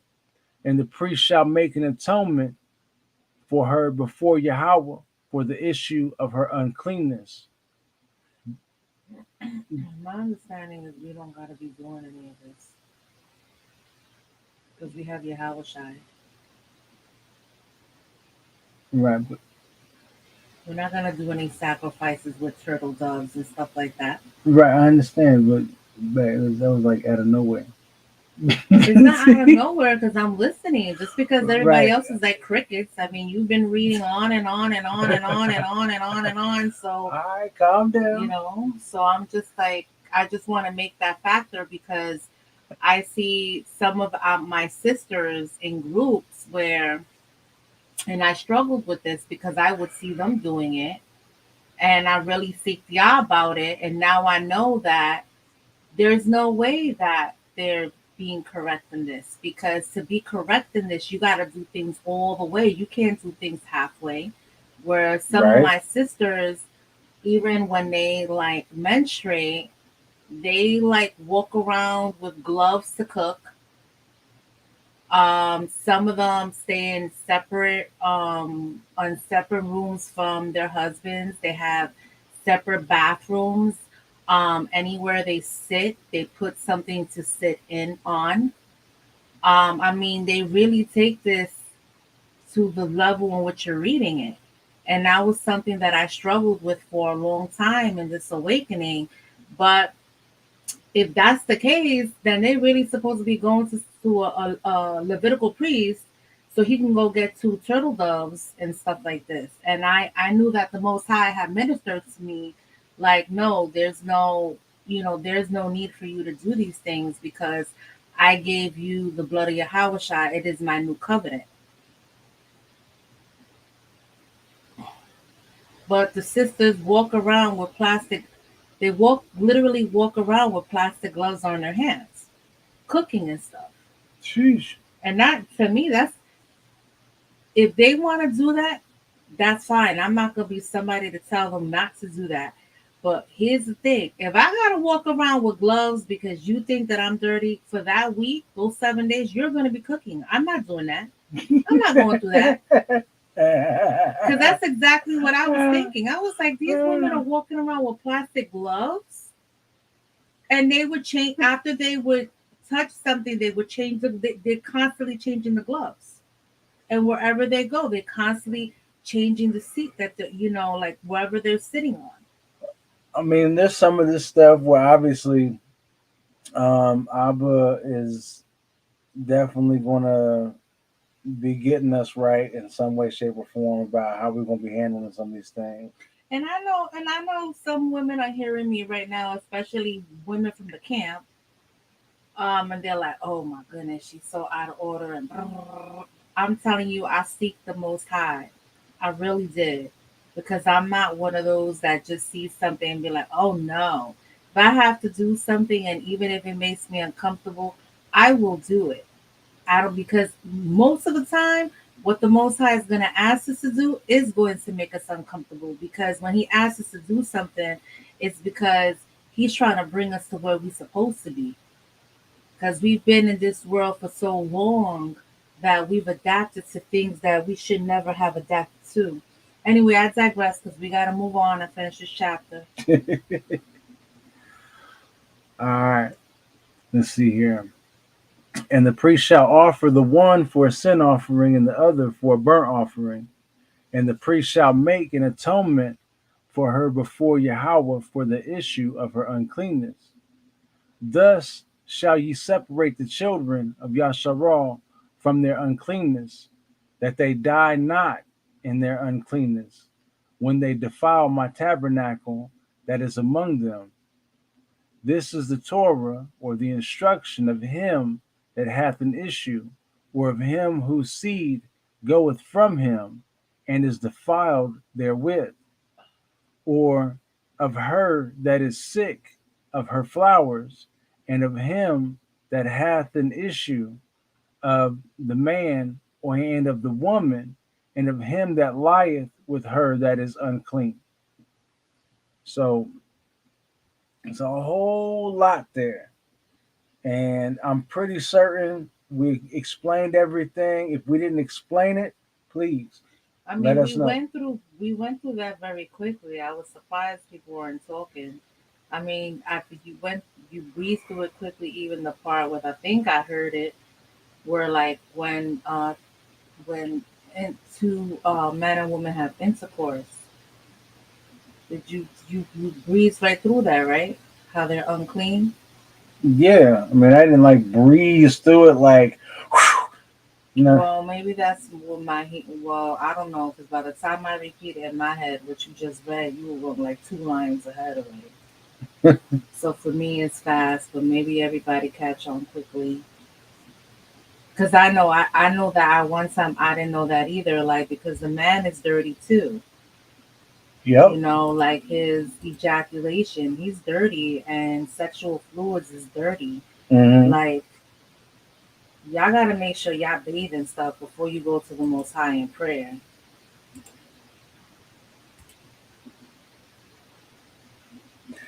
Is there anything in there that we missed, No, are they or awake? yeah, it seems like everybody on point. Y'all brothers still awake? Nah, we right here. I think it just got, you know what I'm saying? That Leviticus is always, I'm sorry, I got some little some beignets, kind of like a little donut in my mouth. But now I think you got everybody right with that one. That Leviticus is always kind of like just on the silence, like, you know what I mean? I mean, yeah, like once you start getting to some of this stuff, it do be hurting feelings. I'm telling you, it do. Like, I mean, but I can honestly say the last part we were sitting there talking about, especially like with um for better sake term, the ejaculation and stuff like that, like and all that mhm. stuff, like it definitely first time I read Leviticus, let me finish chewing, I'm done now. When I first time I read Leviticus, it definitely helped me throughout like I'm trying to think of the better way to say this and on the on the podcast. It definitely helped me throughout like with fornication and stuff like that and all that there, because when you sit there and think about what you're really supposed to do, you're supposed to take a shower every time after you have intercourse. So Mhm. that really kind of slacked up or put me in training or not in training or it gave me a better understanding of that. You really don't really want to be sleeping around like that, Harry, because you got to go ahead and go do that. You got to jump in there, even though that's really commonly how you're supposed to do it, right? But when you really sit there and think about it, if you're struggling in that area, you got to sit there and think about, do I want to do it, or because if I just took a bath, now I got to take a bath again. You know what I mean? Like, so it's like, in a way, like a lot of people like that, then you should be thinking about the whole, like, you're not married, you're sinning. Right, exactly, and that's what I'm saying. It when I first read this, it was almost like a cut, but it was a good cut, because in a way it was like, yo, I had to retrain my mind to like, yo, you have been looking at this the whole wrong way the whole time. You know what I mean? And that's kind of what I get from, you know what I'm saying, Leviticus. You sometimes people look at it as, oh, it's just cutting me. Well, sometimes you got to look at it, okay, if you're struggling with this, then look at it as for, because I took the back seat of it to look at it of, okay, if I'm struggling in this area, then maybe I should just look around. Maybe I should, or even not even, you know what I'm saying, even not even just like as far as sleeping around. You know what I'm saying? Like, I used to always, I mean, Pastor Darby used to talk about certain things about, like, he used to clown around and say like stuff like, control yourself. You know what I'm saying? Hold out sometime, man. You know what I'm saying? I never understood that. You know what I'm saying? You know what I'm saying? I never understood that. And until I read the book of Leviticus and seeing exactly how in a course was supposed to be, because certain things you do, if that I hate trying to think. If that stuff get in the bed is unclean. You see what I mean? And some people look over that like that ain't nothing. You know what I'm saying? But if you sit there and think about it, like, okay, that's what Leviticus is saying. Leviticus said, okay, that get on there, that's unclean. Or you know what I mean? Like, being from the hood, you don't really look at that like that. But Leviticus put it in a point to where it's like, this is help instead of just a cut. You know what I mean? That's kind of what I Right. right. You know what I mean? Mm-hmm. Oh, daggone. I happened to It was just look kind of back over. like I see that. bro straight like that already popped out. Here he is. Let's see here. They were in training as we are today, an unclean people. The reason we must repent for all our past sins. Big old facts. Facts. Big old facts. All right. Right. So if brother straight like that, do you have anything to say? His device is He still popped synced. back out. No, it's his coming back in, but his device is trying to sync back up. Oh, okay. So we give him a few minutes just in case he has something to say Mm-hmm. before we pray out and get some music. Oh, and another thing that we kind of didn't touch on. They was talking about that hair was coming out already blind out your head. It was unclean. Mm-hmm. We know that why we know Caesar would have been considered unclean. You know what I mean? That boy Caesar would have been considered unclean because it wasn't black. I mean, we didn't see no new growth coming from Caesar on that picture with his blind hair. You know what I mean? Still waiting for your device, bro. Bro, straight like that.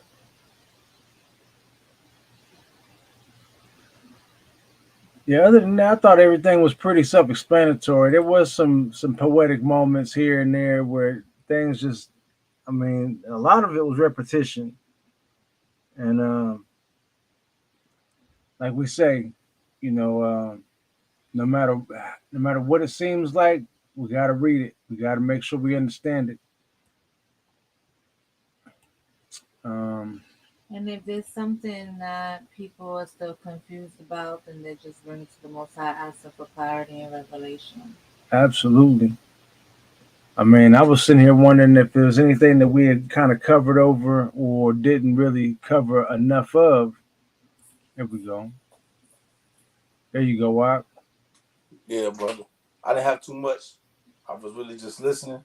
I said a whole lot in the beginning. I was just kind of soaking up the game from y'all at this point. All right. That's all Let's good. pray out.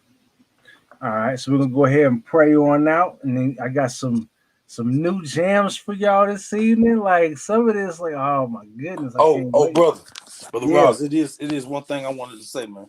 Go ahead. So this is old, going back to previous study from last week. We were in Leviticus chapter 6, and I'm going to paraphrase.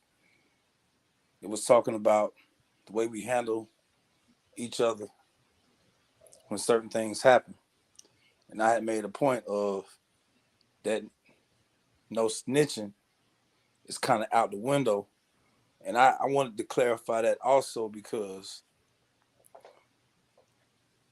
from my understanding, the scriptures are speaking about for us, the brothers and the sisters that's in the truth. So that don't mean if it's an issue with a brother or issue with a sister, you go into the authorities. It's like Mashiach said in the book of Matthew, you go to that brother alone first. And then if you cannot win that brother, then you go get other witnesses. Then you go to that brother. But you just don't go snitch to somebody like a judge or an authority figure that's outside of what we doing. And I know how people take that snitching thing, and I just wanted to clarify that, because if somebody went back and listened to that, they'll be like, oh, this guy right here is saying we got to snitch. No, I ain't said nothing like that. Right. You know what I'm saying? So I just want that to be known, man. Oh, and that's it, man. That's old from last week. And I was thinking about it earlier this week. And brother, straight like that, we didn't take it like that, bro. I know y'all didn't take that. I know y'all didn't take that. But like, you know. Yeah, he's making it. And what bro straight like that's also good, which I absolutely love, is that he just reminds the people the order of things, how to handle a matter with a fellow believer. Right. Yeah, you know, because if something happened between me and whoever, I'm not gonna go and be like, I'm not calling 12. I'm not calling 12. Right. You know what I'm saying? And I don't necessarily mean I'm finna confront you like we finna get some straight neither. I'm gonna come to you like a brother and be like, bro, such and such happened, bro. How you can you help me understand what's going on? I'm gonna come to you real, like you really are my brother. You understand what I'm saying? So yeah, man. I just wanted to straighten that up, man, because ain't nothing wrong with that. Like that. You know what's real about what you just said, man? What part, brother? We could clean up our whole neighborhoods if everybody operated exactly what you just said. We That's could real clean talk our whole head, cause see, if men, like me, you, brother Ross, we all right here on the platform, and we talking, and we having brother build and fellowship right here. Now we all working on getting our houses together. Our houses is in line compared to the Torah rule our households, right? So if I wrong you, I ain't gonna put it on. I'll put myself out there. Say if I wrong you, right? Right. And we have an interference, right? And you come to me like a brother, trying to hey, let me know, hey brother, you wrong me, right? But say I don't completely understand how I wrong you. I still think I'm right. But you go to another brother that's in Torah, living, you know what I'm saying, striving for the commandments and stuff like that, like Brother Ross. And you bring Brother Ross, and you come with your witness. Now, we all agree upon the same thing. The Torah rules all our houses. And Brother Ross come and be like, you know what? Yeah, I think you're wrong straight like that. Right. And then we bring up Torah, and we come back to what you just brought out about Torah. And I could be like, oh man, you know what? We fixed this problem. I mean, we could clean the whole hood up with if we can just get that back to the men policing in a way, or straightening out certain situations that needed to be straightened out. But you see, that's why, you know what I'm saying, everybody, I haven't ran through one channel in the community that don't say, get your households in line. You know what I'm saying? And already. And what you talking about, we could straighten up the whole hood with just that, on that standpoint. You know what I'm saying? Because we don't have to sit there and scrap and shoot each other and do all that. The Bible, we have, that's why we have, the Bible is our culture. If we go back to that, then we won't need the police. That's all I want to say. We don't need none of the guns. We don't need nobody the to guns. police us. Exactly. You don't need no outside interference. Nothing. Nothing. None of that. Nothing. Big facts. Big facts. The hard part is getting a large number of people to be on board with that and roll with that, all in the same accord. He working on it. He working on it. Oh yeah. He So definitely so got a I'm gonna remedy. just let it be known right now, while everybody can hear it. Brother Ross, Brother Harry, that's how I'm rolling with y'all, man. If I do you wrong, holler at me, man. If I overstep my boundary, hit me up, bro. Holler at me. You know what I'm saying? And then humility. That's my big thing, bro. I be humble. Now listen. And then as you my brothers, Hallelujah. I expect the same thing. Hallelujah. Showing up. Hallelujah. And then we gonna get it how we live to the glory of the Most High. Hallelujah. Straight like that, bro. Straight like that. Yes, sir. All right, let's play us out. All right. If you can and you will, please bow your heads with us in prayer. Yeah, sorry about that. It's all good. Abu Ahayat, Mosayab Yasharal, Mosayab, Abu Babraham, Yatshak, and Yaquab, the one true Allahayim of all creation, creator of all the heavens and earth and everything within. Yahweh, Sabah, Awad. Abba, we come humbly before your throne, thanking you for this fine Bible study, thanking you for this congregation that you brought before us to enjoy Bible study with us. I can only hope and pray that your word has went forth to help edify all who listen, impart correction to all those who paid attention. But I can only hope and pray that if there's anything that we missed, anything that we didn't cover or clarify, I pray that your Holy Spirit will reconcile that issue and help us all get back deeper into your words. That way we do understand it and are properly nourished by your word. But I can only also hope and pray that all those that are watching now or later are being truly fed by your word and being fed by this platform. I ask for your grace and your mercy that if we make any mistakes in anything that we say, that you will clarify and clear those things up with us and allow us to make amends. In Yahweh Shai holy name we pray. Amen. Hallelujah. Amen. Hallelujah. Aman, Well, I just want to yeah. say this, brother, straight like that.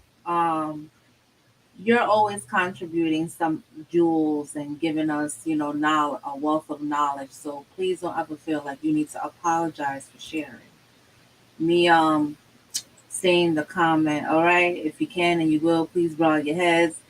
If I don't try to keep us on time regarding roles, he'll have us here till 1 o'clock in the morning. No, So well, please, it was not about you at all, because I definitely appreciate you sharing. And plus, I'm originally from the Bronx, New York, so we kind of like just get it. I ain't mad at you. For sure, man. And Yeah. now, and I wanted to say this too, while we sit down on this, but straight like that, I really enjoy, since Brother Rose invited you, I really enjoy and I love having conversations. Matter of fact, this is when you first came in, brother, I really feel like it was really good because sometimes, it'd just be just me, Ross, and Yaz. You were a real perfect. Oh dang, he dropped off. yeah, dang.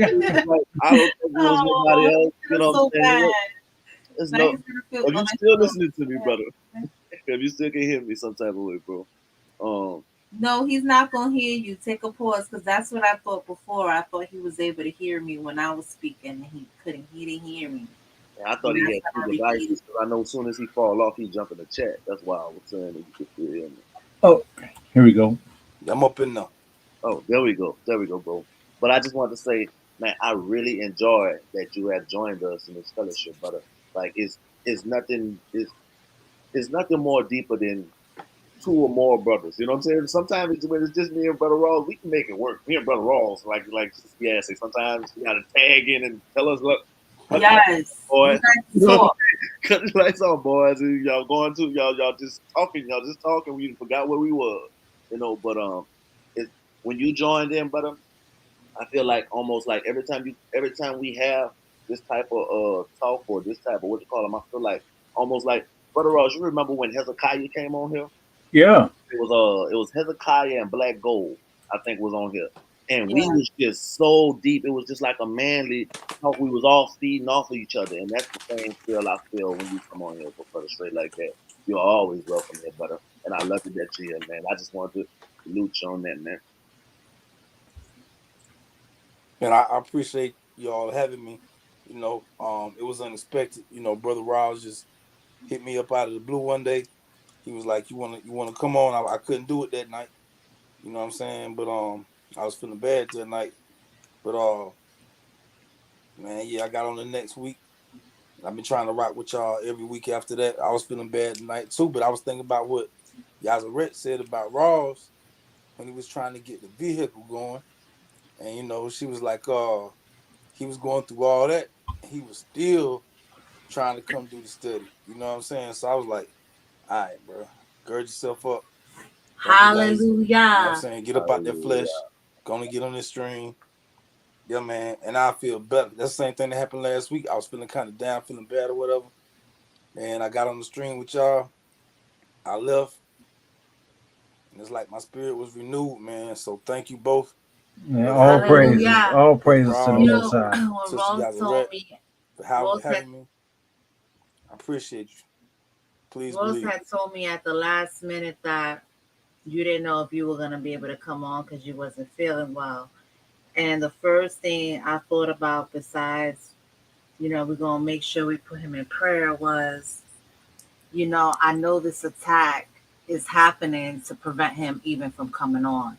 But I do know, I can see the great integrity in you, how you even want to try to read ahead of time to prepare. And I just knew that if you could push through, you would. So all praise to the Most High for you and your endurance and pushing through, not allowing the attack of the enemy to stop you from being here, because you definitely are a blessing. And each part of the body is important because we all serve a different purpose in this ministry. All praise to the Most High. All praises.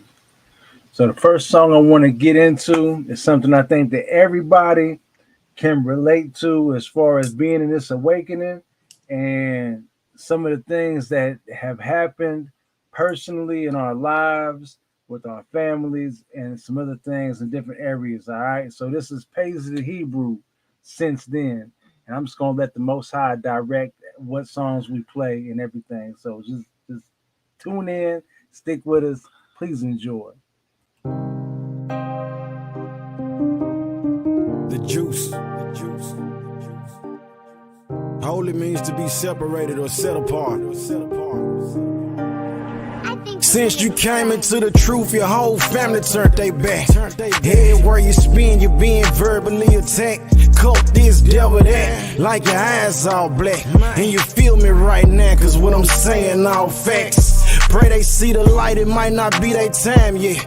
Even as an adolescent, had a different mindset.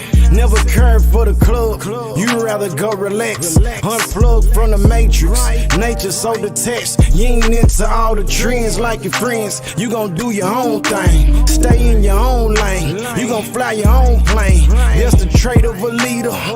Don't let them tell you different. Captain of the ship, responsible for all decisions. Can you handle that? Granted down your heart, melted tears dripping like it's candle wax.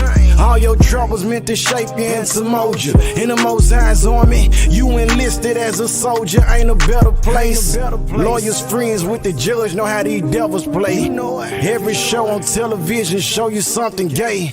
Heart of gold, silver line seeker, your kind hard to find. You that needle in a stack of hay. Reprobates hate the light, wanna break the lamp. They thinking NBA and NFL. You thinking tanks and concentration camps. Microchips, John 7:38. You dispelling all type of myths. The truth, Your friends ain't your friends no more. And your kin ain't your kin no more. Since you came into the truth, family became distant. It's like everything different since you came into the truth. Your friends ain't your friends no more. And your kin ain't your kin no more. Since you came into the truth, you forced to be a loner, but it only makes you stronger. See the truth, it'll isolate you. So strong it'll make those you known to like you hate you. You understand this ain't a religion, this your nation. You Israelite by nature. Your bloodline traces back to Jacob. Your spot was the spot they all chillin' ate. Now they don't even call your phone to check if you're straight. But it's a blessing, the unveiling of the real and fake. Help you put two and two to let you know who is who. Thought he'd never leave your side. Matthew chapter 10, verse 35 through 39. I feel your pain, you need consoling. One of a family, two of a city. You were chosen. This walk ain't peaches and cream, tulips or roses. You lead the fruit souls of your household. Imagine Moses. Ain't no sense in looking back. Keep the commandments and the faith until the casket closes. Since you came into the truth, your friends ain't your friends no more. And your kin ain't your kin no more. Since you came into the truth, family became distant. It's like everything different since you came into the truth. Your friends ain't your friends no more. And your kin ain't your kin no more. Since you came into the truth, you forced to be a loner, but it only makes you stronger.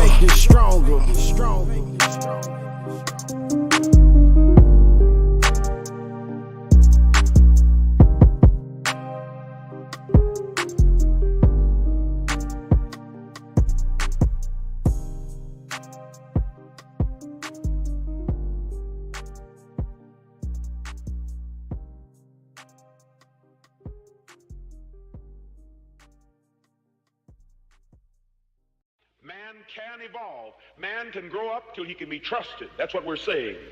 The perfection of man. Christians say it, but they don't believe it. Marx said it. He said man is capable of perfection. Christians say that you must be perfect like God is. Jesus said, be ye perfect even as I and the Heavenly Father are perfect. That's what he said. But when you start practicing perfection, the Christians say it won't work. So you got to go to heaven to be perfect. And that's the biggest cop-out in the world. If you die a devil, as a tree falls, so shall it lie. They told us we couldn't keep all of the commandments, Passover lamb, blood covers me, got us eating in the famine. Chosen, yeah, the elite, we was lost and abandoned. Prodigals, back on our knees, when he put us on our feet, it's gonna be in the mansion. Count it all joy when they test this faith that you fasted and you pray for. We gon' be steadfast, lacking nothing. If we ever need something, we gon' pray more. Then we gon' do what he say. Smash every idol they put on display. No whipping, no chain gon' lead us astray. That type of thing happened back in the day. But it's all different now. The lost been found, we ain't falling for religion now. If you say I'm in a cult cause I'm woke and I prefer lamb over goat, I ain't tripping now. Your hope is in slave master quotes that have nothing to do with the script when you strip it down. You following the doctrines of men, and men who refuse to repent, letting sin abound. And even if he is working on me, I still ain't no excuse for me not to be holy hand now. Every curse passed down from my mom or my dad, I'ma burn that flag and I'ma tear it down. Identify my burdens and lay them down. If a barrel in my face, I'ma stare it down. Cause men smell fed like dogs. It ain't sweet cause you see me in these vlogs, I don't play around. Not just a fan of this word, I'ma stand on this word like trial. Put my hand on this word, make a vow, confessing all my sins out loud. I come to the Father like a child, head covered in the shroud, take it off without throwing in the towel. Race for the humble, resistance for the proud. You praying I stumble and you won't even walk a mile. I could do all things, Messiah giving out power. Told us we couldn't keep all of the commandments. Passover lamb, blood covers me, got us eating in the famine. Chosen, the elite, we was lost and abandoned. Prodigals, back on our knees, when he put us on our feet, it's gonna be in the mansion. I can't get better. Fasting, I'm standing and reading and praying no matter the weather.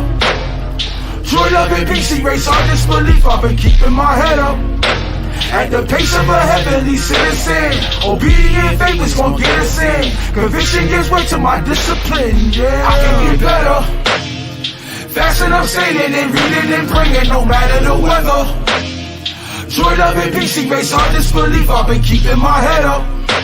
At the pace of a heavenly citizen, obedient faith is gon' get us in. Conviction gives way to my discipline, yeah. You trying to tell me that you gotta put up the gods before the Most High God? You gotta bow down and worship statues? You gotta take the Father's name in vain? You can't remember the Sabbath? You can't honor your father and your mother? You gotta murder? You gotta commit adultery? You gotta steal? You gotta bear false witness? You gotta covet what belongs to your brother?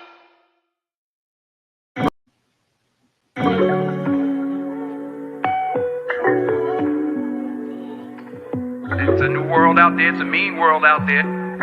You can run in place all the time and never get anywhere. And it's not how much you have. You can't take it with you. The Egyptians tried it. It's what you do with what you have. Living in these modern days, it's so hard to get by on an honest wage. We gotta take the time to pray. I just don't see another way. We can go around and around, round, round. Spending 40 years in the desert, but I know that there's gotta be a faster way. We'll find it, but we have to pray. We need an exodus from out of this modern day Egypt, mental bondage, ignorance, lack of tolerance. We're all a part of it, all sides. We don't have to see eye to eye. We don't even have to hold hands by the fire, singing kumbaya. We just need to realize the difference between ideals and this real life. There's different branches on the tree of life. Yeah, but one roof, all of these philosophies, but only one truth. Ain't every branch gon' bear the best fruit, and ain't every stance gon' have the best view. And sometimes a hammer really ain't the best tool.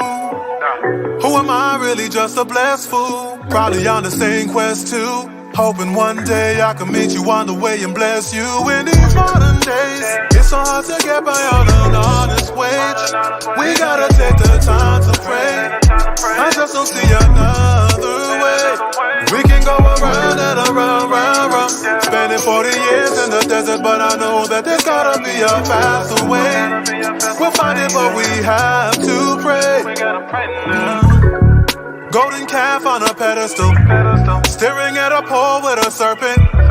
Trying different things, hoping that they work, but can't really know if it's certain. Nah, replace the pole with a wooden tee. Switch the serpent to a lamb and you're good indeed. Not afraid to speak truth in open eyes, only cause I know that it's worth it. If we gain it all and lose our souls, then tell me what did I and you acquire? Yeah, we justify. We are justifier until it's just as high as we desire. Living in these modern days, it's so hard to get by on an honest wage. We gotta take the time to pray. I just don't see another way. We can go around and around, round, round. Spending 40 years in the desert, but I know that there's gotta be a faster way. We'll find it, but we have to pray. Living in these modern days, it's so hard to get by on an honest wage. We gotta take the time to pray. I just don't see another way. We can go around and around, round, round. Spending 40 years in the desert, but I know that there's gotta be a faster way. We'll find it, but we have to pray. We gotta pray now. Gotta pray now.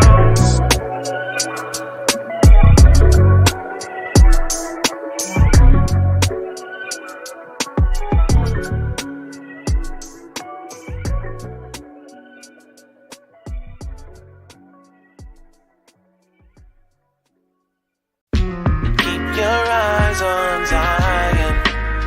And we back. The Father's timing is perfect. Bring me the ephod. Don't turn back now. Nah. Bring me the ephod. In times. Tell the priest, bring me the ephod. 12 stones for the 12 tribes, 12 gates where the tribes of Israel will reside. Abba willing, I make it. It was prophesied he would give vengeance by the hand of his people when it's time to rise. Whatever differences we got, let's put pride aside. For the greater good, seeking the kingdom's the bottom line. Apocalypse now, peace to the brothers that preach on street corners if they doctrine is sound. Where my bruise at, Northern Kingdom, Southern Kingdom, lace your boots up, no division. Love your people, I tell them, long as you stay in the spirit, you ain't gon' slip. Most high willing, Michael about to stand for us. We gon' see who militant. Yo, I'm talking archangels, they thought it was all fables. I see the ephod, but it's tarnished, it need appraisal. I pray I make it there with them, in between the cherubim, hiding in plain sight. I can't see them, but I'm aware of them. Why should I be scared again? Don't call us lyrical, this what the spirit do. Nothing to glory in, we only mortal men. Can't afford to fall again, we got a war to win. They tell me stop speaking the dreams and miracles, but I seen them both, so that's what you gon' hear the most. They say I should stop saying the end is close, but it really is, that's gonna be difficult. So here it goes, listen close, I give you these visuals. Did you know, it don't feed the soul if it ain't scriptural. Book, chapter, verse is what we listen for. Listen, Israel, Deuteronomy 6 and 4, our father's one. Who do you run to when your problems come? Do you hide or run? Do you do either one? Men of valor, the words are sword and my pen's a razor. They said the youth wouldn't listen, we got their attention. They listen to us, cause we deal with the real, we don't speak on missing rumors. Abba got something special for these wicked rulers. The fire's coming, Messiah's coming. May not be rich, but in the spirit got wealth in abundance. Perfecting forgiveness, Aki, we supposed to be brothers. No holding grudges, I'll pull up myself and discuss it. Don't want no hatred in my heart when I stand at the judgment. We'll never prosper if our sins covered. Bring me the ephod. I was reading 1 Samuel chapter 30, and it hit different. It really showed me what a king's supposed to do, the forgiveness, the mercy. At this point in time, Ziklag, a city in southern Judah, was sieged by the Amalekites. They took David's wives and the wives of all of Israel and their children, and they burnt the city with fire. David told the priest, bring me the ephod. They was ready to kill David. But the scriptures say that he strengthened himself in the Most High. They recovered all. Yeah. Put two and two together.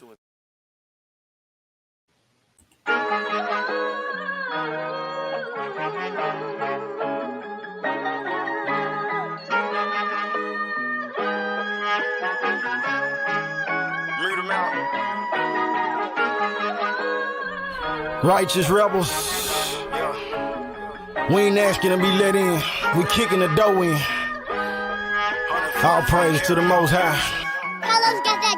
Righteous rebels, labor radicals. Pull a dim on them or call them out on they crap. Reveal the cap, they gon' be mad at you. The person you get married to gon' rob you of your peace, cause you didn't take the time to see. If y'all was spiritually compatible, they wouldn't be comparing you.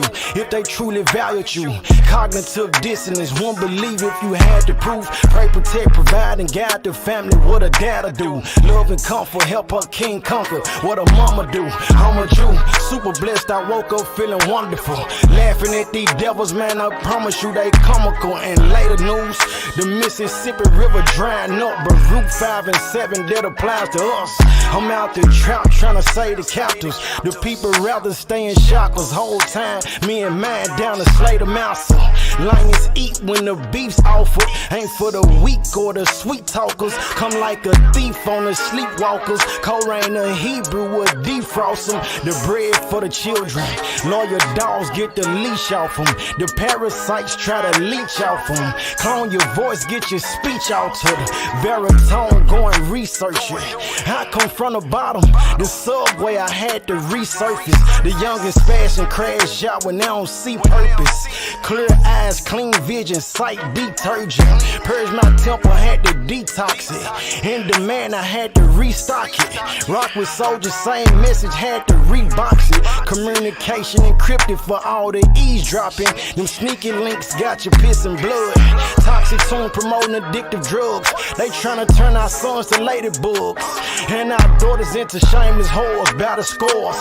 Do the right thing, cause the cost of sin is sting.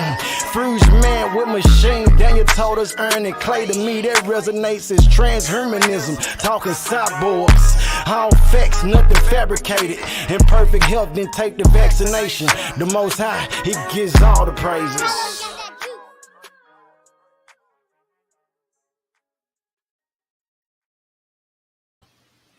Yeah, that right there was Paisley the Hebrew, Iron and Clay.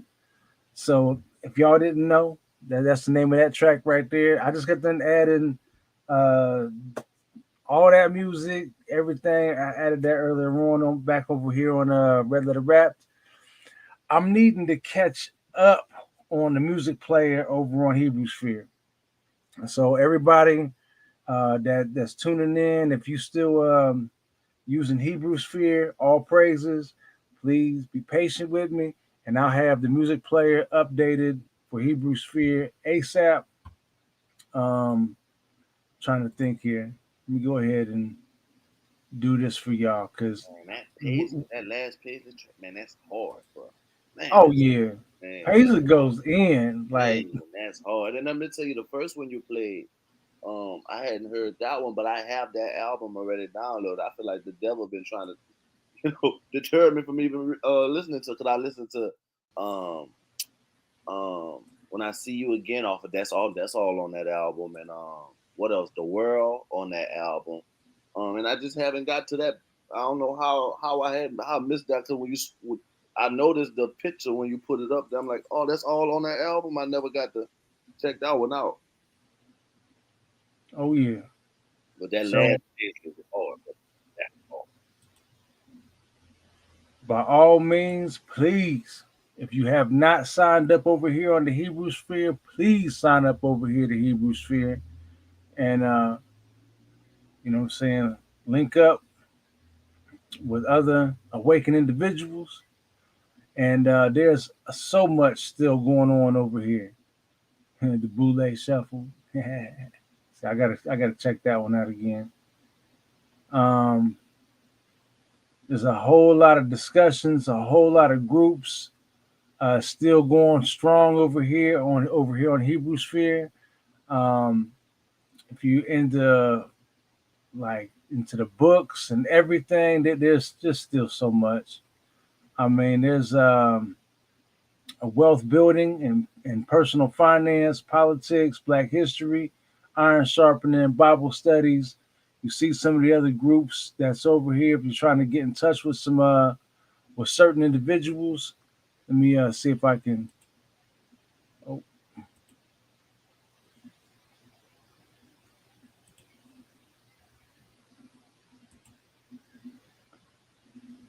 all right. So I just took off the music player to show y'all the news and current events, business, entrepreneurship, a lot of things. So as far as the discussionary groups and things like that, if you're looking for actual groups, um, there's a lot of group pages still. Sowing and Growing will show you and teach you how to grow your own fruits and vegetables. You see a lot of our ministry partners and some of our top ministries. Let's Talk with Sister E, TCA, Tell You Ministries, We Woke Now, Hidden Hebrews with B'nai Israel, the town hall right here. If you got some ideas and things like that, you can holler at Minister Dante about those things. Apologetics, Kingdom Harbinger Ministries, the book club, like that. There's some PDFs you can get up and out of here, or if you have some PDFs that you want to share and things like that, by all means, please do. Boom Church, shout out to Pastor Majors or Moray Majors. Mothers of Yasharal, Men of Yasharal, homeschooling. If you're a concerned parent or wanting to, if you're a teacher trying to help homeschool, by all means, check into this right here. The Black History and the Bible Curators. So they have 84 members for that right there that are getting more and more and more information on just everything that we need, everything. As far as like all the documentation, all the receipts, everything. Mental health support for those that really need this right here. You know what I'm saying? So it's a lot of groups to help out with. So by all means, family, please, I would definitely suggest that right there is to be the place to dialogue with others without getting your posts snatched down and things like that. If you got information to help people or to help wake people up about something, you can post your posts over here, not have to worry about, coon book or anything trying to put you in coon book jail, all that silliness. I was on the way to Cornbrook Jail over this You said Research Central. That's right. the past Turkey Day, if you want to call it that. I know. Yeah, I saw you had went liked it on Oh Cornbrook. yeah, I've seen that video. You know what I'm saying? That comes up every year. You know what I'm saying? Like right around this time. Like Yeah, man, so. I was kind of being amicable when I did the my version of the Kanye tweet on that. There was I think a lot of people was like a lot of people, even my cousins, was like, I'm gonna report you. You didn't see in the comments they was talking about they was gonna report me. I was like, that's crazy, man. But yeah, the Coon Book jail is very serious, y'all. Yeah, of course they be wilding over there. You know what I'm saying? But that's why I treat him how I treat him. That's coon book. Like, yeah, that's why we all got to get on Hebrew spirit, man. Yup. Um, I still, man, I be threatening. I still be over here threatening to just shut off that account. Just to shut it off. Facts. I'm still like, man, if it wasn't for like, um, there was a conversation that I had with somebody when I was serving tables at Old Bag and Nails, and this brother was like, you know, he I can't remember what it is he does for a living, but he would come in like late night, pretty much, like not too long before we close or they close or whatever, and I would fellowship with him and tell him and show him the Hebrew Sphere page and everything. Like, look, man, I'm trying to get up off a coon book. You know what I'm saying? I need to just get away from there. He's like, nah, man, don't do that. He's like, because I'm over on coon book that you call coon book. It's like, this brother's like me over there. You know what I'm saying? If you get up off coon book, you know what I'm saying, people that need to hear what you got to say ain't gonna hear what you got to say. You know what I'm saying? So that's the only reason why I stayed up on Coon Book. But that goes to say for everybody that's in the truth. You know what I'm saying? To a degree. I mean, there's gotta be a point where we really gotta truly separate from everything. Um, it's just what point? At what point do we fully just separate? Which we really need to do it any daggone way. I don't know. That's a different conversation, I guess, for a different time. I don't want to hold everybody up on that one. But yeah, family, I love y'all. I know Yaz went to go off to the shower, I think. But y'all got anything before we go? I ain't got nothing too much, man. But love y'all, Zion. Great study. Always good to break bread with my brothers, break bread with my people, and yeah, I'm about I'm about probably where Yaz at right now. I'm about focusing, trying to keep my eyes open. But yeah, great study, and remember, just like Brother Rawls was saying,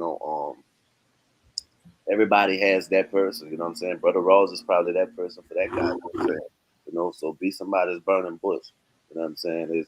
And speak your truth wherever you at, man. Speak the truth wherever you at. You never know. So I like what Brother Rawls was just saying. You never really know who. It may not show it in a form of a like, but never know who's actually paying attention. Right. One of my other brothers, you know what I'm saying, from Columbus. Shout out to Skanai Raw, or AKA Shan Smith. You know, this brother right here, man, like I had no idea that he was actually paying attention to any of the posts. You know what I'm saying? Because I know how Coonbook does with the algorithm, to where it's like you only get to see certain posts. Like after so long, like the only posts that I really see are from those that's in the truth. Facts. I noticed that too, brother. I noticed that. Are from those that's in the truth. Right. So I don't see posts from I don't hardly see any posts from anybody else anymore. So I don't see posts from I don't hardly So see that you was right there straight like that.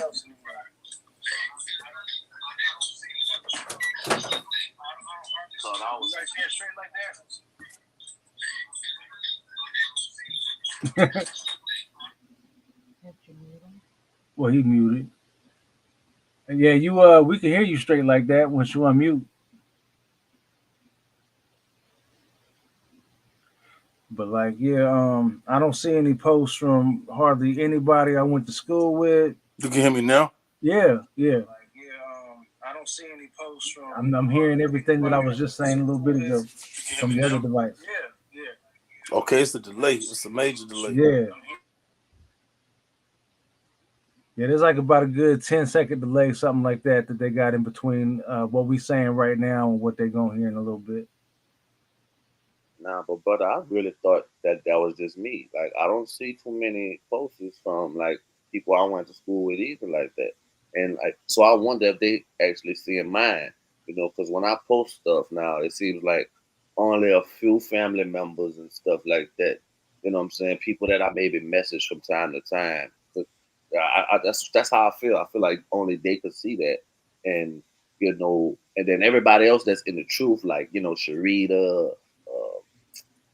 Sister Chantel and stuff like that. People like that can only come because that's the only people that actually like my stuff. But then when I think about it, I only see their posters. I don't really see my people from school. Like I know they Right. take pictures and stuff like that. I don't really see their pictures. Right. That's what I'm getting at. So what they doing is like the algorithm is pretty much set up to where all the like minds can only see what they post. So can't nobody else hear what needs to be heard. Wow. That's what I was feeling. But the brother was telling me, he was like, he was saying something about brothers like me. You know what I'm saying? Like this is like about a week or so ago. So I ain't gonna probably be able to find the comment that he made. But there's people in this awakening that's even just now starting to wake up. Just now, like within the last, I don't know, probably the last couple of weeks, that are just now starting to wake up, right about now.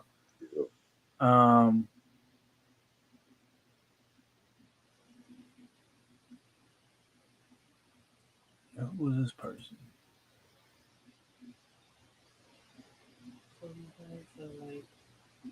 Yeah, we pretty much done, Yeah. But like, yeah, it's been a while, so I ain't gonna be able to find his comment. But yeah, he was just essentially talking about, how he's pretty much now just seeing some of the stuff, or just now being able to pay attention to some of the things that we've been talking about for a good minute now, a good 2-3 years, and some people even longer than that. So this whole there's another upside to the whole Kanye and Kyrie thing, is that once again this truth is going worldwide. Like it's forcing conversations, it's forcing things to be said that need to be said, and it's changing, it's shaking up the algorithms. I think it really is. But that's all I really got. What you got, man? The same thing I say all the time, which is important. Stay with the spirit of the Most High and remain blameless, because He will hold each and every one of us accountable. I guess the only thing I may add is that try to make time to just shut everything down so you can get closer to Him. Because when we're too connected, it's wonderful to have family, and we can't forsake the assembly of the saints, and we do sharpen each other. But today I was really reminded of how much stronger I was when my phone barely rang. I really was not connected with anyone, but I was able to have the opportunity to have a closer relationship with Yah, and just be stronger spiritually. So I would encourage everyone. It can be hard, but take a few days and just disconnect so that you can be closer to Him. Big fat. Hallelujah. Anything else before we get up and out of here? Nah, brother, I ain't got nothing, man. All right. Well, I'll family. probably be rejuvenated next week. Hey, all praises. I hope so. And like I'm still really hoping to go back to our old schedule. You know what I'm saying? Tuesdays, Thursdays, and Saturdays. That was you know that would be really nice. I would like that. I would like that a lot. But other than that, family, love y'all. Yeah, straight like that. Stick around if you can. You know what I'm saying? Because we chop it up for a couple moments after I shut the podcast down. Bet. All right. Other than that, family, love y'all. Can't wait to see y'all again soon. Shalom, Abarakah, Abariyam, peace and blessings, Hebrews, and Shalom, Abarakah to all the Kodeshem, Hagoyim. So all the set apart Gentiles that's in the truth. Shalom to y'all as well. And we out, family.